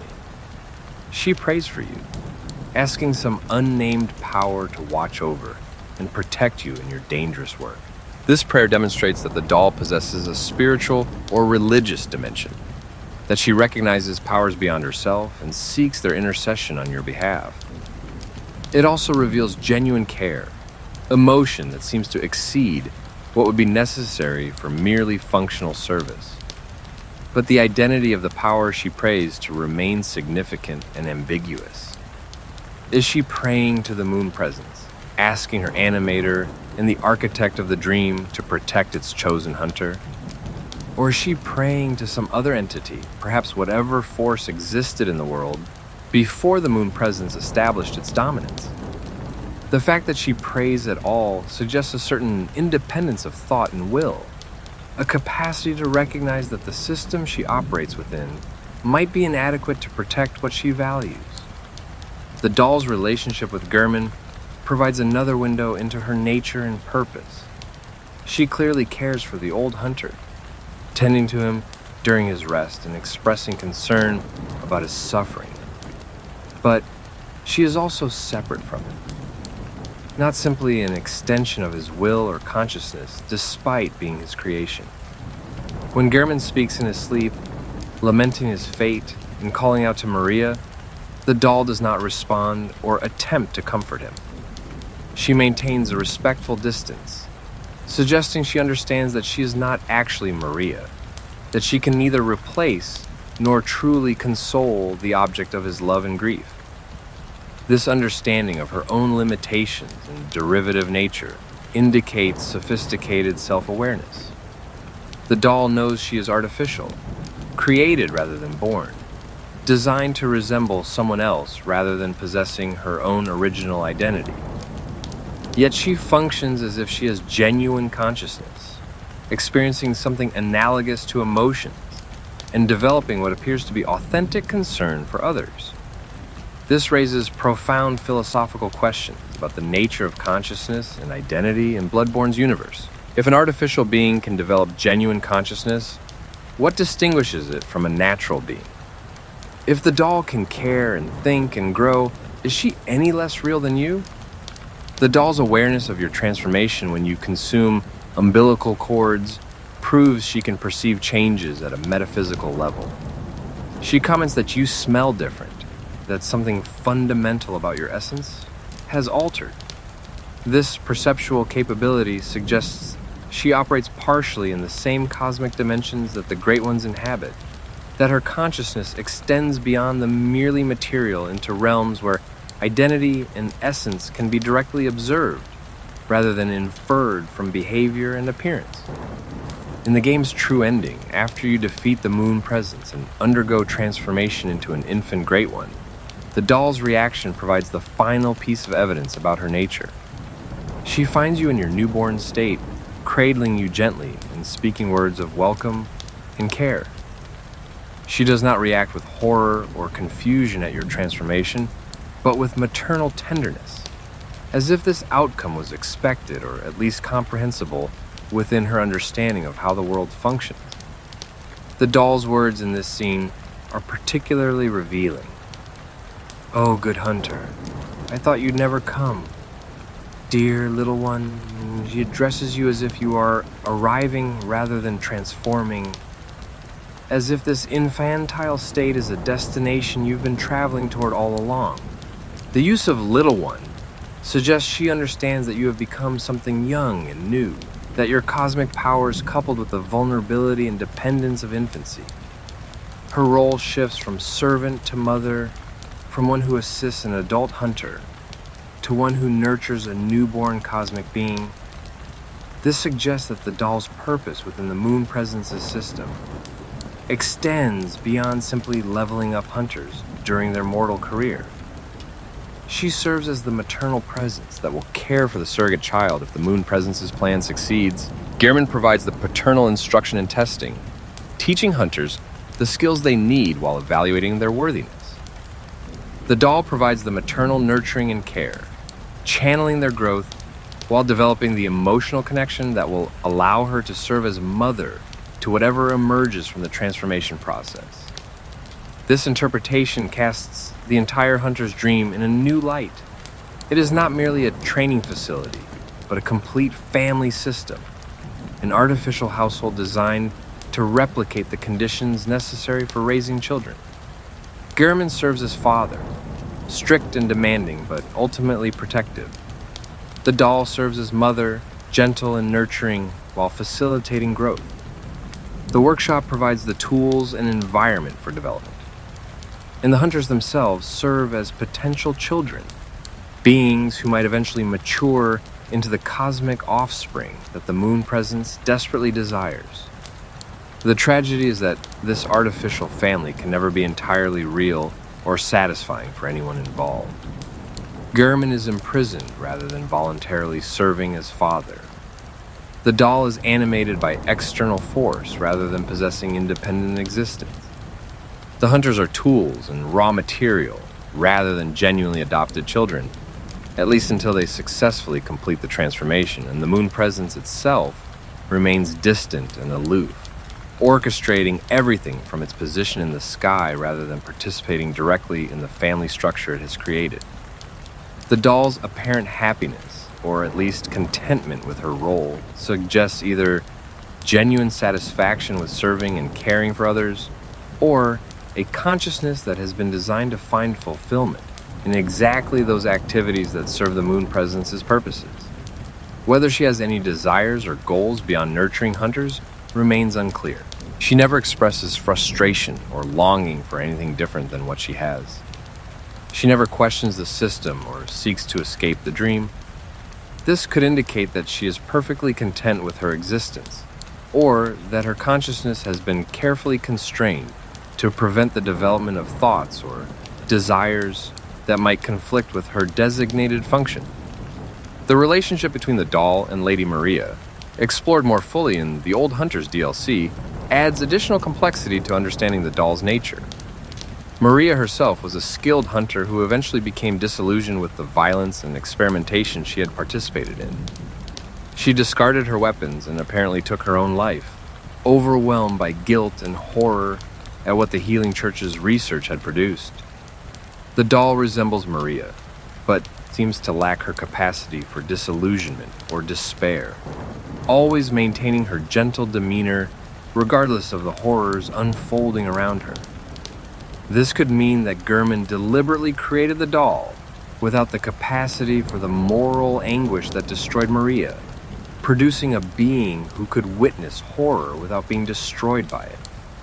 Or it might suggest that the doll's consciousness is still developing, that she has not yet accumulated enough experience or awareness to fully comprehend the darkness of the system she serves.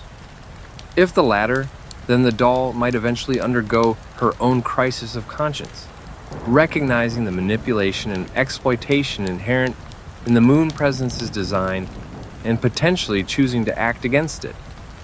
But the doll's behavior in the true ending suggests she understands and accepts the system's purpose, that she recognizes the creation of a new Great One as a worthy goal that justifies the suffering required to achieve it. Her tender care of your transformed self indicates either genuine belief that this outcome is good and right, or such perfect conditioning to her role that she cannot conceive of questioning it. Either way, she fulfills her function as cosmic mother, providing the nurturing that an infant Great One would require while the moon presence presumably observes from above, finally possessing the surrogate child it has sought through such elaborate means. The wisdom of madmen and insight's true cost. Throughout Bloodborne, the line between enlightenment and insanity proves dangerously thin, with many characters discovering too late that the pursuit of cosmic truth exacts costs that cannot be anticipated or easily borne. The game's insight mechanic literalizes this theme, demonstrating that knowledge itself can be harmful when it concerns truths too vast or alien for human consciousness to process comfortably. Understanding how insight functions and what it reveals about the moon presence's purposes requires examining the various NPCs who have pursued knowledge to different endpoints along the spectrum, from ignorance to cosmic awareness. The most immediately accessible example of this dynamic appears in the form of madman's knowledge, consumable items that grant insight when used. The item description reveals their disturbing origin. Making contact with eldritch wisdom is a blessing, for even if it drives one mad, it allows one to serve a grander purpose for posterity. This statement contains multiple layers of significance. First, it establishes that contact with cosmic wisdom inevitably produces madness in at least some recipients. Second, it suggests that this madness is considered acceptable or even beneficial by whoever wrote this description. Third, it proposes that serving some unspecified grander purpose justifies the personal cost of losing one's sanity. The corpses from which you harvest madman's knowledge throughout Yharnam represent individuals who pursued cosmic truth to the point of mental breakdown. These were not fools or failures, but seekers who ventured too far, who accumulated more insight than their consciousness could integrate without fracturing. Yet their deaths are not treated as cautionary tales by whoever inscribed the item description, but rather as noble sacrifices, contributions to a larger project that transcends individual welfare. This reveals the instrumental view that the Great Ones and their mortal servants take toward human consciousness.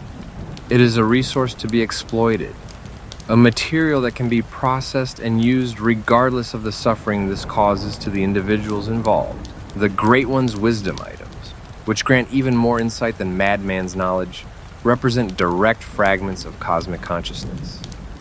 Their description states, fragments of a dead Great One's wisdom, passed down through generations, learn from the wisdom that allowed our predecessors to approach the entities of the truth.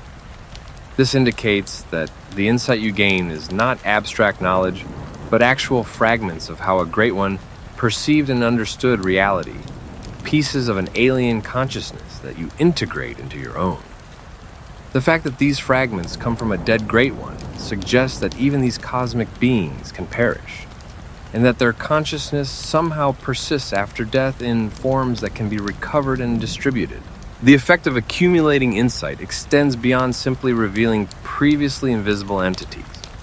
High insight fundamentally alters how you experience the world, changing details of NPC dialogue, modifying enemy behavior, and affecting your vulnerabilities to various types of damage. These changes reflect not just increased knowledge, but actual transformation of your consciousness, a shift in what you are becoming as a person. Insight does not simply add information to your existing framework of understanding, but reconstructs that framework itself, creating new categories and relationships that make you increasingly alien to your own species. The frenzy status effect provides the most visceral demonstration of insight's dangers. Certain enemies and environmental hazards build up frenzy through attacks or mere proximity, and when the meter fills, you suffer devastating damage accompanied by a visual effect showing hands clutching your head and eyes bleeding. This represents your consciousness being overwhelmed by information it cannot process, ideas too large or strange for your current mental architecture to accommodate. The physical damage reflects the psychic trauma of confronting truths that your sanity depends on not perceiving. Significantly, higher insight makes you more vulnerable to frenzy, not less. One might expect that greater cosmic awareness would provide better defenses against overwhelming information, but the reverse proves true. The more insight you accumulate, the more exposed you become to the full horror of cosmic reality, the fewer protective filters remain between your consciousness and the naked truth of existence. This suggests that the path to cosmic awareness is inherently dangerous, that transcendence requires passing through states of extreme vulnerability, where a single misstep could mean permanent madness or death. Mikolash, host of the nightmare, exemplifies the fate of those who seek cosmic knowledge too aggressively without adequate preparation. His fragmented dialogue during your boss fight with him reveals a mind shattered by contact with Murgo and the other Great Ones. He speaks in incomplete thoughts and non sequiturs, jumping between moments of apparent insight and complete nonsense. Grant us eyes, plant eyes on our brains to cleanse our beastly idiocy, he cries, echoing Master Willem's philosophy, but in a tone of desperate mania rather than scholarly consideration. Mikolash's obsession with eyes, with gaining the inner sight that allows communion with the Great Ones, led him in his school of Mensis to perform the ritual that trapped them in the nightmare. They succeeded in making contact with Murgo, achieving the cosmic communion they sought. But the cost was the stillbirth of their brains, the destruction of their individual consciousnesses in exchange for this contact. Mikolash persists as a ghost or echo in the nightmare of Mensis, repeating fragments of his previous existence while lacking any coherent sense of self or purpose beyond his obsessive pursuit of knowledge. The choir, the upper echelon of the healing church's hierarchy, represents a more sophisticated approach to accumulating cosmic knowledge while attempting to mitigate the risks. These scholars develop techniques for controlled contact with the Great Ones, particularly with Ibrietas, whom they kept in the upper cathedral ward. Their research produced powerful arcane abilities and deep understanding of cosmic principles. But the choir's ultimate fate proves nearly as tragic as Mensis's more dramatic failure. The celestial emissaries who populate the choir's research areas represent one outcome of their experiments. These beings, transformed from human patients into something that can perceive and potentially communicate with the Great Ones, demonstrate a troubling pattern. They have gained cosmic awareness, as evidenced by their distinctive appearance and apparent connection to Ebrietas. But they seem to have lost higher cognitive functions in the process, shambling mindlessly through the halls and attacking intruders without apparent strategy or communication. They have become receivers for cosmic information without developing the processing capacity to understand or use what they receive. The children of the cosmos found in the upper cathedral ward represent another failed experiment in artificial ascension. These beings, with their enlarged heads and slug-like bodies, possess enhanced insight, but appear trapped in permanent infantile helplessness. They cannot defend themselves, barely move, and serve no obvious purpose beyond existing as living experiments. The choir's attempt to create beings capable of communing with the Great Ones, while retaining human consciousness, appears to have produced only partial successes at best. Creatures that occupy an uncomfortable middle ground between mortal and cosmic existence without fully belonging to either category. Master Willem's current state, when you find him at Bergenvert, represents perhaps the most complete individual transformation through insight accumulation. Willem has achieved the cosmic awareness he sought, gaining eyes on the inside and the ability to perceive realities beyond human comprehension. But this achievement has left him isolated and apparently locked in a state of permanent contemplation. He sits motionless in his chair, barely responding to external stimuli, lost in observation of truth so vast that normal human concerns have become utterly insignificant to him. The question of whether Willem's state represents success or failure depends entirely on how one frames the goals of cosmic ascension. If the objective is simply to perceive ultimate truth, regardless of personal cost, then Willem has succeeded admirably. He has transcended human limitations and achieved direct awareness of cosmic reality. But if the goal includes maintaining the capacity to act in the world, to communicate insights to others, to preserve anything resembling human relationships or values, then Willem's transformation represents a profound failure. He has become so alien to his own species that he can no longer participate in human society in any meaningful way. The madmen who assault you in various locations throughout the game provide a more violent expression of insight-induced insanity. These individuals have gained enough cosmic awareness to shatter their previous identity and moral framework, but lack the structure or purpose that might channel this awareness productively. They exist in a state of pure reactive violence, attacking anything that moves without apparent motivation, beyond expressing the psychic anguish that their transformation has produced. They are cautionary examples of what happens when insight accumulates without the guidance system that the hunter's dream provides. Consciousness expanded beyond its capacity to maintain coherence. The relationship between insight and the moon presence's purposes becomes clearer when we consider what high insight actually prepares you for. By accumulating cosmic awareness throughout your journey, you are gradually conditioning your consciousness to function in proximity to the great ones, without immediately collapsing into madness or death. The hunter's dream serves as a controlled environment where insight can accumulate gradually, with the Dahl and Gurman providing structure and purpose that prevents the disintegration that befalls seekers like Mikolash or the madmen scattered throughout Yharnam. The 3 umbilical cords function as concentrated sources of insight, specifically calibrated to trigger the final transformation necessary to resist the moon presence's binding. Each cord grants 5 insight when consumed, but more importantly, they grant something the item description calls eyes on the inside. This phrase, which Willem also uses, refers to a specific type of cosmic awareness that operates internally rather than through external perception. The eyes on the inside allow you to perceive your own nature and the forces operating upon it, granting a form of meta-awareness that makes manipulation and control more difficult. When you consume 3 umbilical cords, you accumulate enough of this internal sight to recognize the moon presence's attempt to bind you for what it is.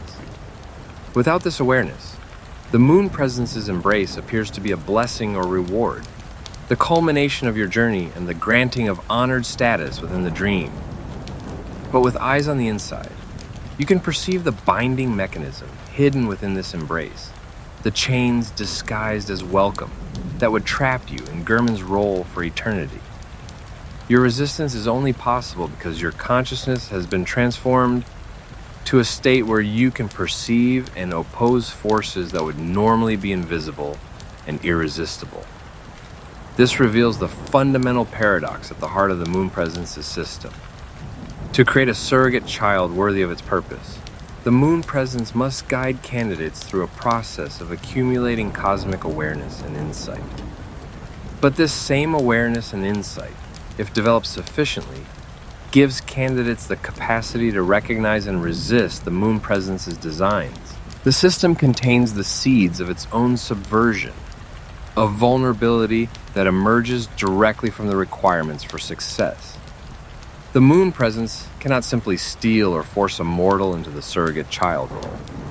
The transformation requires willing participation, or at least participation that occurs without awareness of the true stakes involved. A candidate who understands what is being done to them and actively opposes it cannot be successfully transformed, which is why the moon presence must work through layers of indirection and manipulation.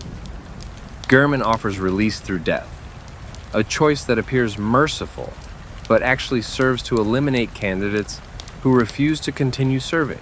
The moon presence's embrace appears to be a reward, but actually serves to bind successful candidates into permanent service. Only those rare hunters who accumulate enough insight to perceive these mechanisms, while maintaining enough human will to oppose them, can achieve the true ending. You must become almost cosmic in your awareness, while remaining fundamentally human in your values and desires. This balance is extraordinarily difficult to achieve, which explains why the system has apparently operated for a very long time without producing a successful surrogate child. Most hunters either lack the insight to resist or accumulate so much insight that they lose their human identity and become unsuitable as surrogate children for different reasons. The wisdom of madmen, then, is not wisdom in any conventional sense, but rather raw, unfiltered cosmic truth without the framework necessary to integrate or use it productively. The madmen have seen correctly, but cannot cope with what they've seen.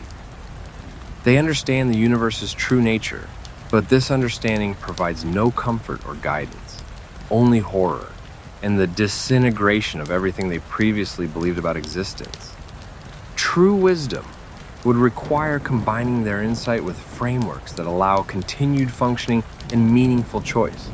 Exactly the combination that the hunter's dream attempts to cultivate in its most successful candidate, the Paleblood Sky and Hidden Truths. The final revelation about Paleblood comes not from item descriptions or NPC dialogue, but from careful observation of the hunter's dream itself and the changes it undergoes during critical moments of your journey. The sky above the dream, initially dominated by a large pale moon, transforms subtly as you progress, reflecting your growing awareness and the shifting relationship between you and the moon presence that observes you constantly. When you first arrive in the hunter's dream, the sky displays a peaceful twilight atmosphere, with the pale moon hanging large and luminous. This moon, unlike the blood moon that appears in Yuharnam after Ram's death, maintains its ghostly color throughout your time in the dream. The color itself provides the key to understanding pale blood. Pale blood, blood that has lost its vitality, or blood that originates from a being whose nature is fundamentally different from mortal creatures. The moon presence's essence, manifesting as this enormous pale moon, literally fills the sky of the dream, suffusing everything in this pocket reality with its influence. But observant hunters notice something unsettling about this moon if they examine it carefully, particularly after accumulating significant insight. The surface of the moon, rather than displaying the craters and features of a normal celestial body, seems to bear suggestions of a face, or at minimum an organization that implies intentionality rather than random geological processes. This face, if it is a one, watches the dream with an attention that transforms the moon from mere scenery into an active presence, an enormous eye gazing down at everything occurring in its domain. After Ram's death and the appearance of the blood moon in Yuharnam, returning to the hunter's dream reveals subtle changes.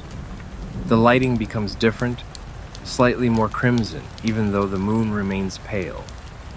The atmosphere grows heavier, charged with significance that wasn't present before. These changes reflect the removal of barriers between realms, the blood moon's influence bleeding through even into the dream's protected space.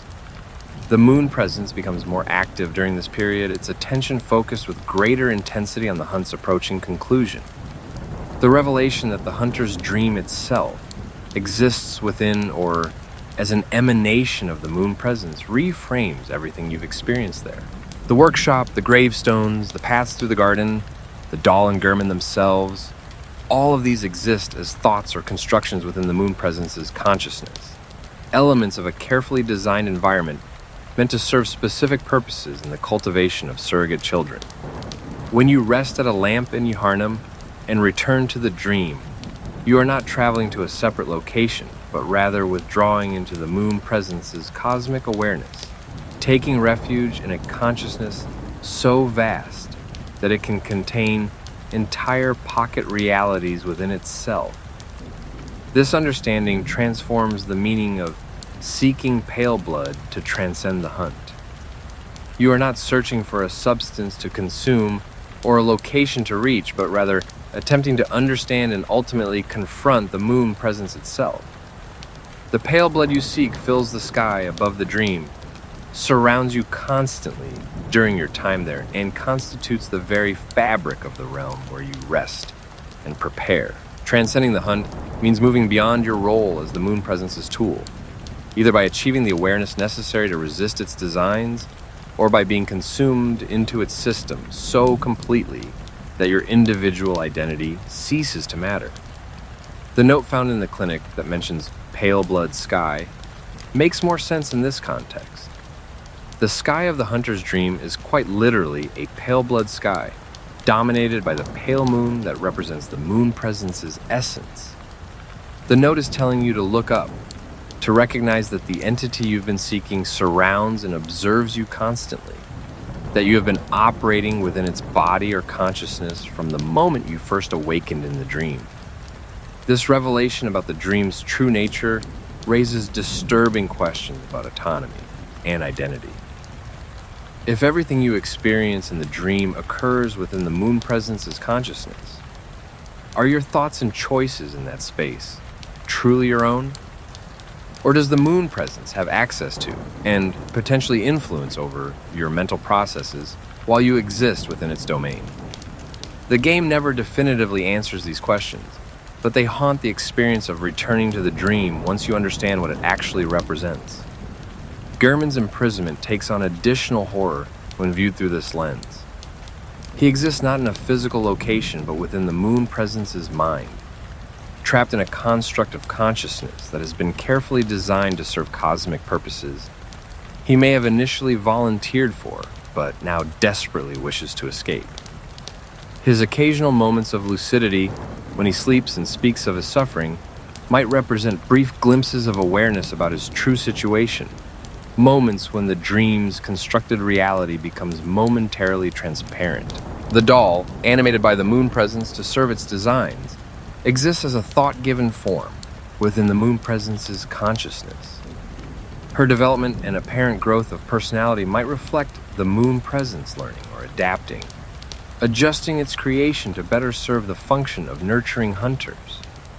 Alternatively, the doll's consciousness might be genuine and independent, despite her origin within the moon presence's mind, suggesting that consciousness, once created, develops its own integrity and cannot be simply controlled or absorbed back into its source.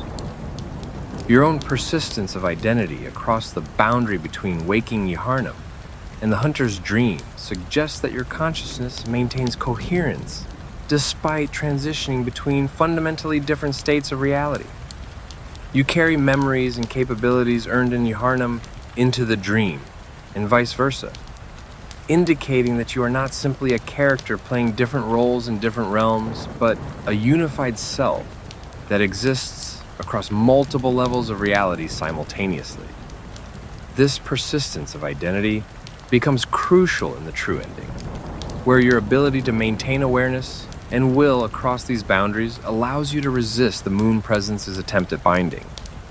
The distinction between the pale moon of the dream and the blood moon of Yharnam reflects different aspects or phases of the moon presence's interaction with mortal reality.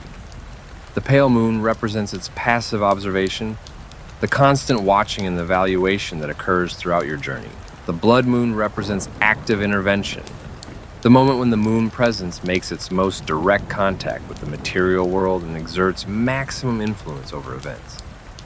The transition from pale to blood and back to pale mirrors the cycle of hunt, revelation, and potential transcendence that structures Bloodborne's narrative.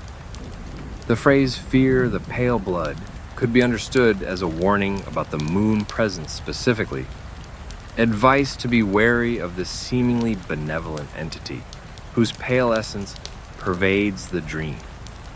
This would parallel Master Willem's "fear the old blood," both statements cautioning against different forms of blood that carry cosmic influence. Where the old blood represents the physical corruption that produces the beast scourge, the pale blood represents the psychic or spiritual corruption that binds consciousness to the moon presence's purposes, transforming hunters into tools and potential surrogate children. The pale blood sky thus serves as both revelation and warning, a truth hidden in plain sight throughout your entire journey. The answer to your quest was above you all along, observing your every action from its position in the heavens. Your search for pale blood was simultaneously a search for awareness of the moon presence and preparation for confronting it, a journey whose destination was always the moment. When you look up at the sky with eyes finally developed enough to perceive what has been watching you since before you began, the moon presence's ultimate design, we arrive now at the question that has driven our entire investigation. What exactly is the moon presence attempting to achieve through the elaborate system of the hunter's dream? And how does this relate to the universal tragedy of the Great One's inability to reproduce? Understanding the moon presence's ultimate design requires synthesizing everything we've learned about the Great Ones, the nature of consciousness and transformation in Bloodborne's universe, and the specific mechanisms the moon presence has employed to pursue its goals. The moon presence faces the same fundamental problem as all great ones. It has lost its child and yearns for a surrogate. But unlike Oidon, who attempts biological reproduction through mortal wombs, or Ebrietas, who shares knowledge hoping to elevate mortals to cosmic status through education, the moon presence has developed the most sophisticated solution, a systematic process of selection, training, testing, and ultimately transformation designed to convert suitable mortals into the cosmic child it desperately needs. The hunter's dream serves as the cornerstone of the system, a pocket reality where the moon presence can observe candidates continuously while providing them with protection and resources that facilitate their development. By granting hunters the ability to resurrect after death, the moon presence removes the primary obstacle that would prevent long-term growth, the permanence of failure. Hunters can attempt dangerous challenges repeatedly, learning from each death without suffering its ultimate consequence, accumulating skill and insight through cycles that would be impossible under normal mortal conditions. But the system serves deeper purposes than simple training. Each cycle of death and resurrection gradually attenuates the hunter's connection to mortal existence, making death feel less significant and physical embodiment less essential. The hunter slowly becomes habituated to transitioning between states of existence, moving fluidly between the waking world and the dream, between life and death, between material and spiritual forms. This habituation prepares consciousness for the far more radical transition required to become a great one, where physical form becomes optional and existence extends across multiple dimensions simultaneously. The hunt itself, the specific challenges and revelations structured into the journey through Yharnam and beyond, functions as a carefully designed curriculum. Early encounters with beasts teach combat skills and begin the process of accumulating insight. Mid-game revelations about the Healing Church and Bergenworth expose hunters to cosmic concepts, while those ideas remain somewhat abstract and distant. Late-game confrontations with actual Great Ones and exposure to nightmare realms force direct engagement with entities and environments that operate according to cosmic rather than mortal principles. This graduated exposure builds tolerance for cosmic horror, developing psychological resilience that allows hunters to maintain functionality even when confronting truths that would shatter unprepared minds. The collection of umbilical cords represents the final test and threshold. These artifacts from failed Great One pregnancies carry concentrated cosmic essence and grief, fragments of the universal tragedy that drives all Great Ones to seek surrogates. Consuming them requires hunters to take that tragedy into themselves, to integrate cosmic loss and yearning into their own identity. This act of compassionate witnessing, absorbing another's suffering in full knowledge of what it means, transforms hunters from mere tools into beings capable of genuine communion with the Great Ones. The confrontation with Gurman serves multiple functions within the Moon Presence's design. Most obviously, it eliminates candidates who have completed the hunt, but lack the strength or will to proceed further. Those who accept Gurman's offer to free them through death demonstrate that they remain fundamentally mortal in their thinking, still viewing death as an escape or ending rather than a transition. These hunters are returned to ignorance and mortal existence, their potential recognized as insufficient for the Moon Presence's purposes. Those who refuse Garamond's offer but have not consumed the umbilical cords demonstrate defiance, but lack the awareness necessary to comprehend what they're defying. They possess will but not insight, strength but not understanding. For these hunters, defeating Garamond simply transitions them into his role, binding them to the dream as its next caretaker and guide. They become part of the system's machinery rather than transcending it. Tools used to cultivate future candidates just as Gurman was used to cultivate them. Only hunters who both refuse Gurman's offer and have consumed 3 umbilical cords demonstrate the complete combination of qualities the moon presence seeks: sufficient insight to perceive cosmic reality, sufficient strength to resist cosmic influence, sufficient compassion to absorb the Great One's tragedy, and sufficient will to maintain human identity despite all transformative pressures. These hunters have become something unprecedented, beings who bridge mortal and cosmic consciousness while retaining agency and choice. The moon presence's response to such a hunter reveals much about its nature and limitations. It cannot simply dominate or destroy this candidate because they have developed beyond the point where such crude methods would work. Instead, it manifests directly for combat, attempting to reduce the hunter to a state where binding becomes possible again. This is not the behavior of an omnipotent god casually eliminating an irritant, but of a being genuinely threatened by something it helped create, desperately fighting to preserve its control over a situation that has escaped its original parameters. The fact that a sufficiently developed hunter can defeat the moon presence demonstrates that even great ones have limits, that cosmic power does not guarantee victory over a mortal who has been properly prepared and armed with sufficient insight.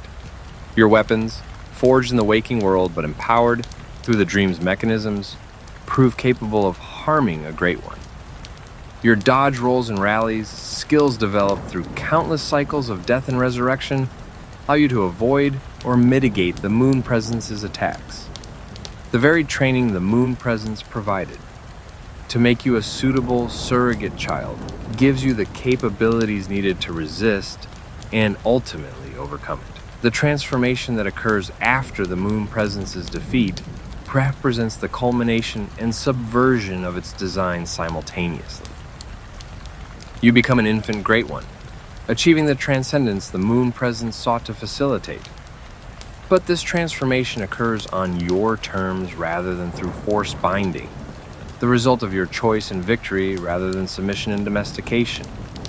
Whether this distinction matters, whether a great one born from self-directed transformation differs meaningfully from one created through manipulation and control, remains an open question the game offers no definitive answer to. The moon presence's ultimate design can be understood as an attempt to solve the Great One's reproductive crisis through a form of adoption and transformation. Unable to create children of their own kind, they seek to elevate suitable mortals to cosmic status, transforming them into beings that can serve the role of offspring. But this process requires such fundamental transformation of the candidate that what emerges bears little resemblance to what began the journey. The human consciousness that started the hunt exists in only the most attenuated form in the infant Great One that emerges at the end, raising questions about whether this truly counts as creating a child or merely using human consciousness as raw material for fashioning something entirely new.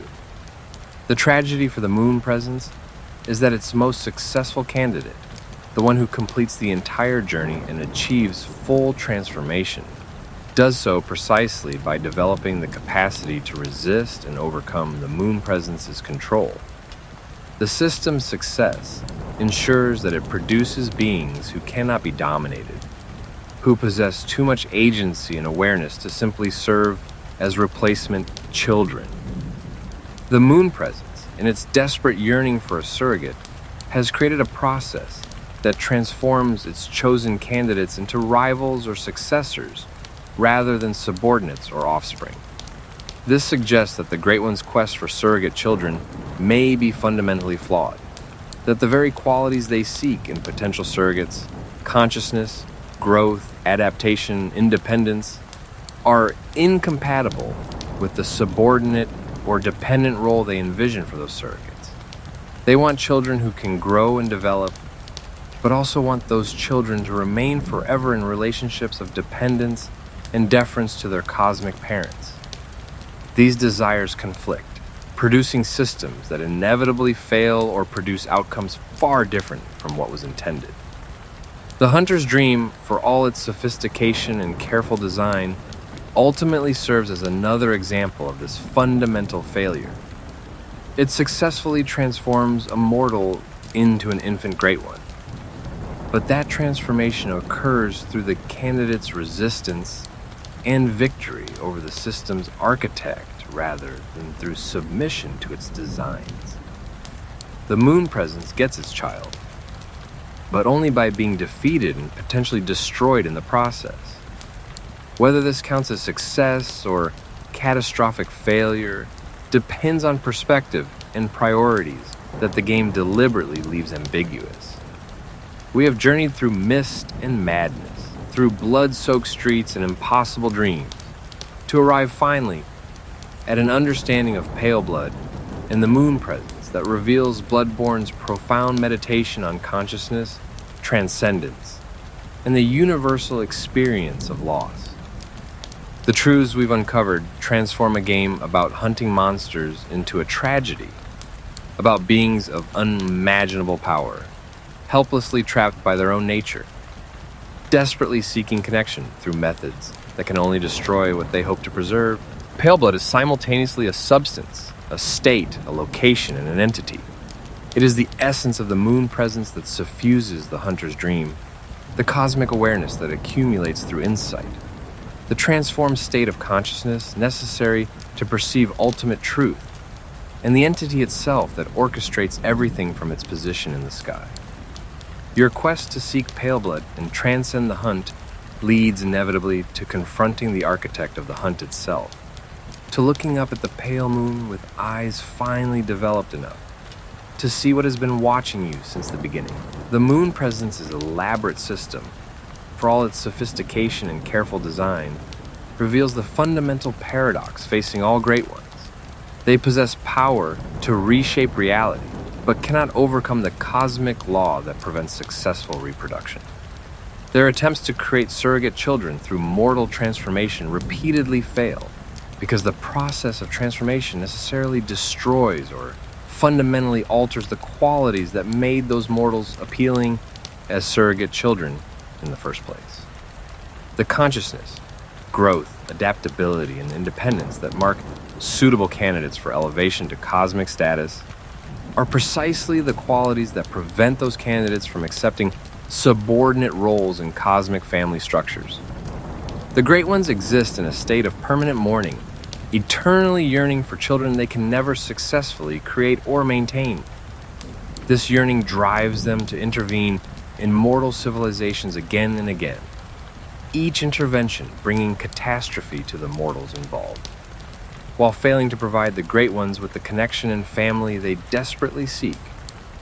Yharnam represents simply the latest in a long series of cities and cultures destroyed by this cycle. The Healing Church's experiments with old blood continuing patterns established by the Pthumerians, Loran, and countless other civilizations lost to history. Your journey as a hunter recapitulates this cycle on an individual scale. You are recruited, trained, tested, and ultimately transformed or released according to processes designed to serve cosmic purposes you initially cannot comprehend. But the journey also offers the possibility of something unprecedented. A mortal who accumulates enough insight to perceive these processes while maintaining enough human will to resist being simply absorbed into them. The true ending demonstrates that transcendence achieved through understanding and choice differs meaningfully from transformation imposed through manipulation and force, even if the final form appears identical. The tragedy is that even this moment of triumph and transcendence may simply perpetuate the cycle rather than breaking it. As an infant Great One, you now possess the power and limitations that characterize all such beings. Will you also experience the cosmic infertility and desperate yearning for surrogate children that drives the moon presence and others to such destructive measures? Will the consciousness you retain from your mortal existence protect you from repeating these patterns? Or will cosmic nature inevitably override human memory and values? The game offers no answers to these questions, leaving you cradled in the doll's arms with your future as uncertain as your past has been traumatic. Bloodborne's cosmic horror derives not from tentacled monsters or alien geometries, though these certainly feature prominently, but from the revelation that consciousness itself, regardless of scale or power, generates suffering through the gap between desire and capability. The Great Ones want children, but cannot create them. They want connection, but destroy those they attempt to connect with. They want to help, but lack the capacity to understand mortal needs well enough to provide genuine assistance. Their cosmic perspective grants them vast power, but blinds them to the intimate, moment-to-moment experiences that give existence meaning for beings operating on mortal timescales.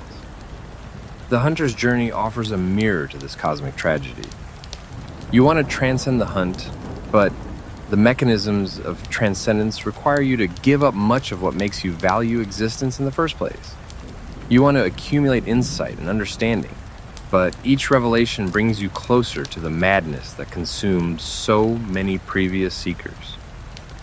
You want to resist the Moon Presence's designs, but doing so requires becoming so similar to a Great One yourself that the distinction between resistance and submission becomes philosophically murky.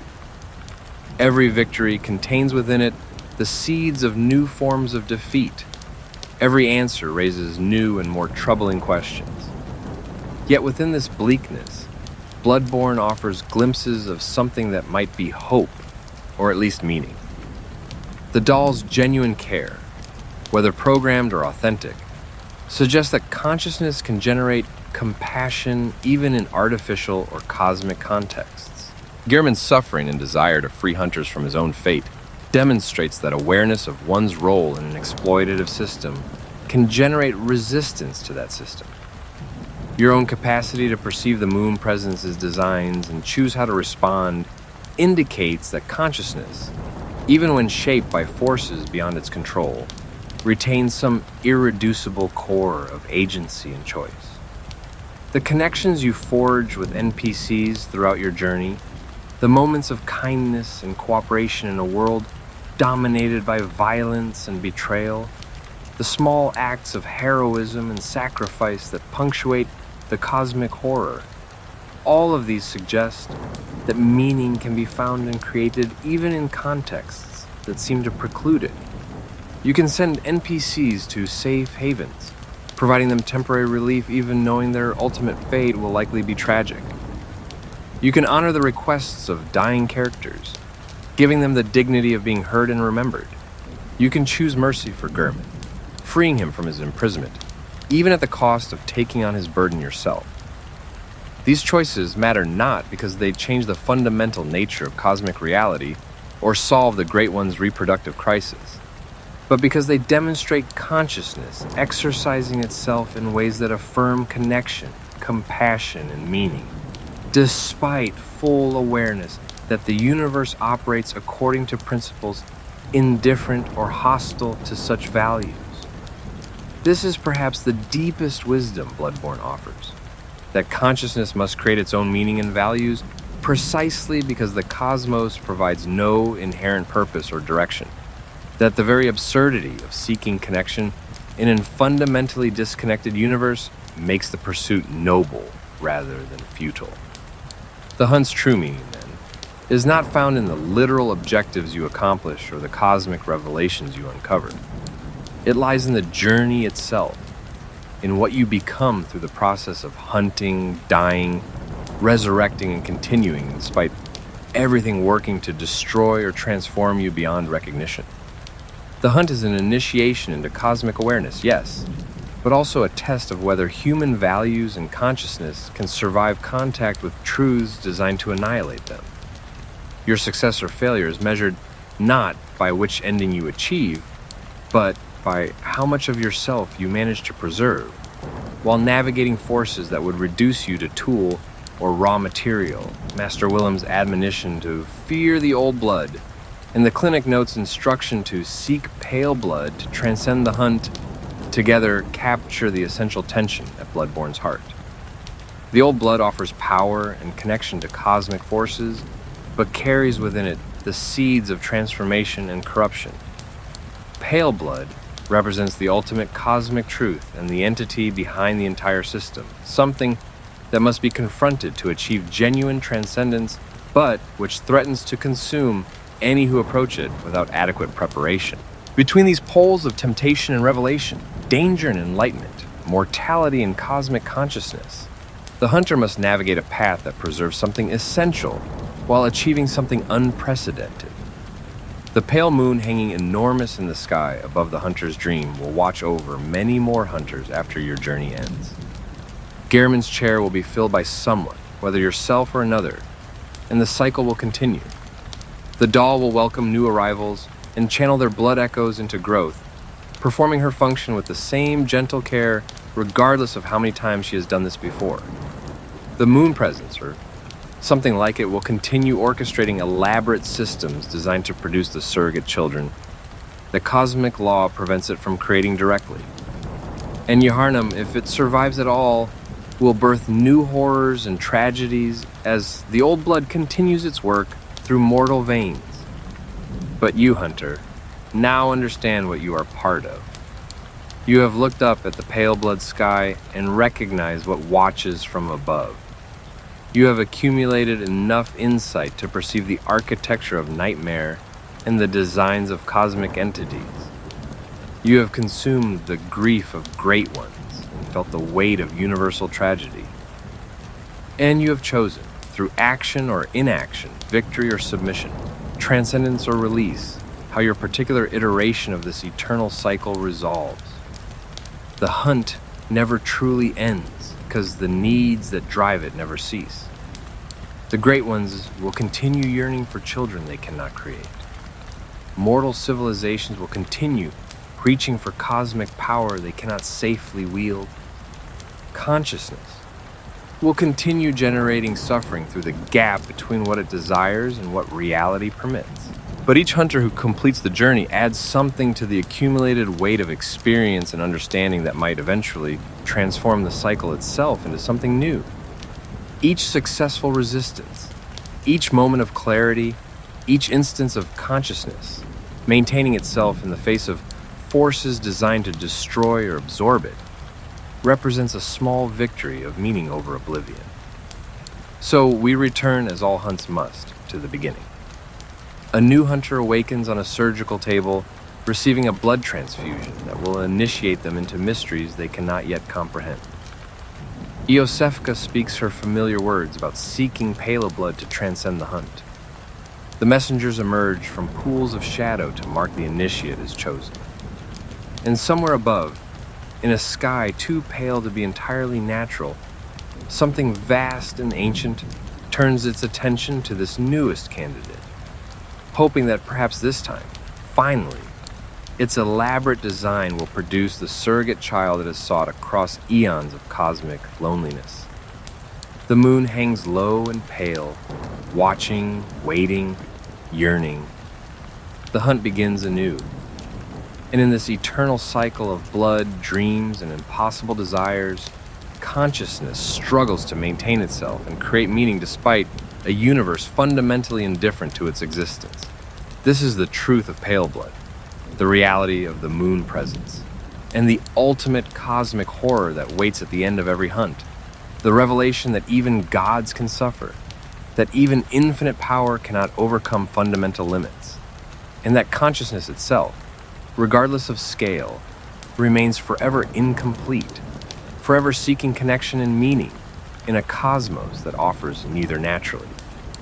If you found value in this exploration of Bloodborne's deepest mysteries, in this excavation of the truth behind Paleblood and the moon presence's cosmic designs, please consider supporting the channel by leaving a like and subscribing. There are many more nightmares to explore, many more cosmic truths waiting to be unearthed from the darkness. Until we meet again in another nightmare, another hunt, another journey into the spaces where human understanding breaks down and cosmic horror begins, may your insight remain high enough to perceive truth, but not so high that truth drives you to madness. Good hunting, and may you find your worth in the waking world.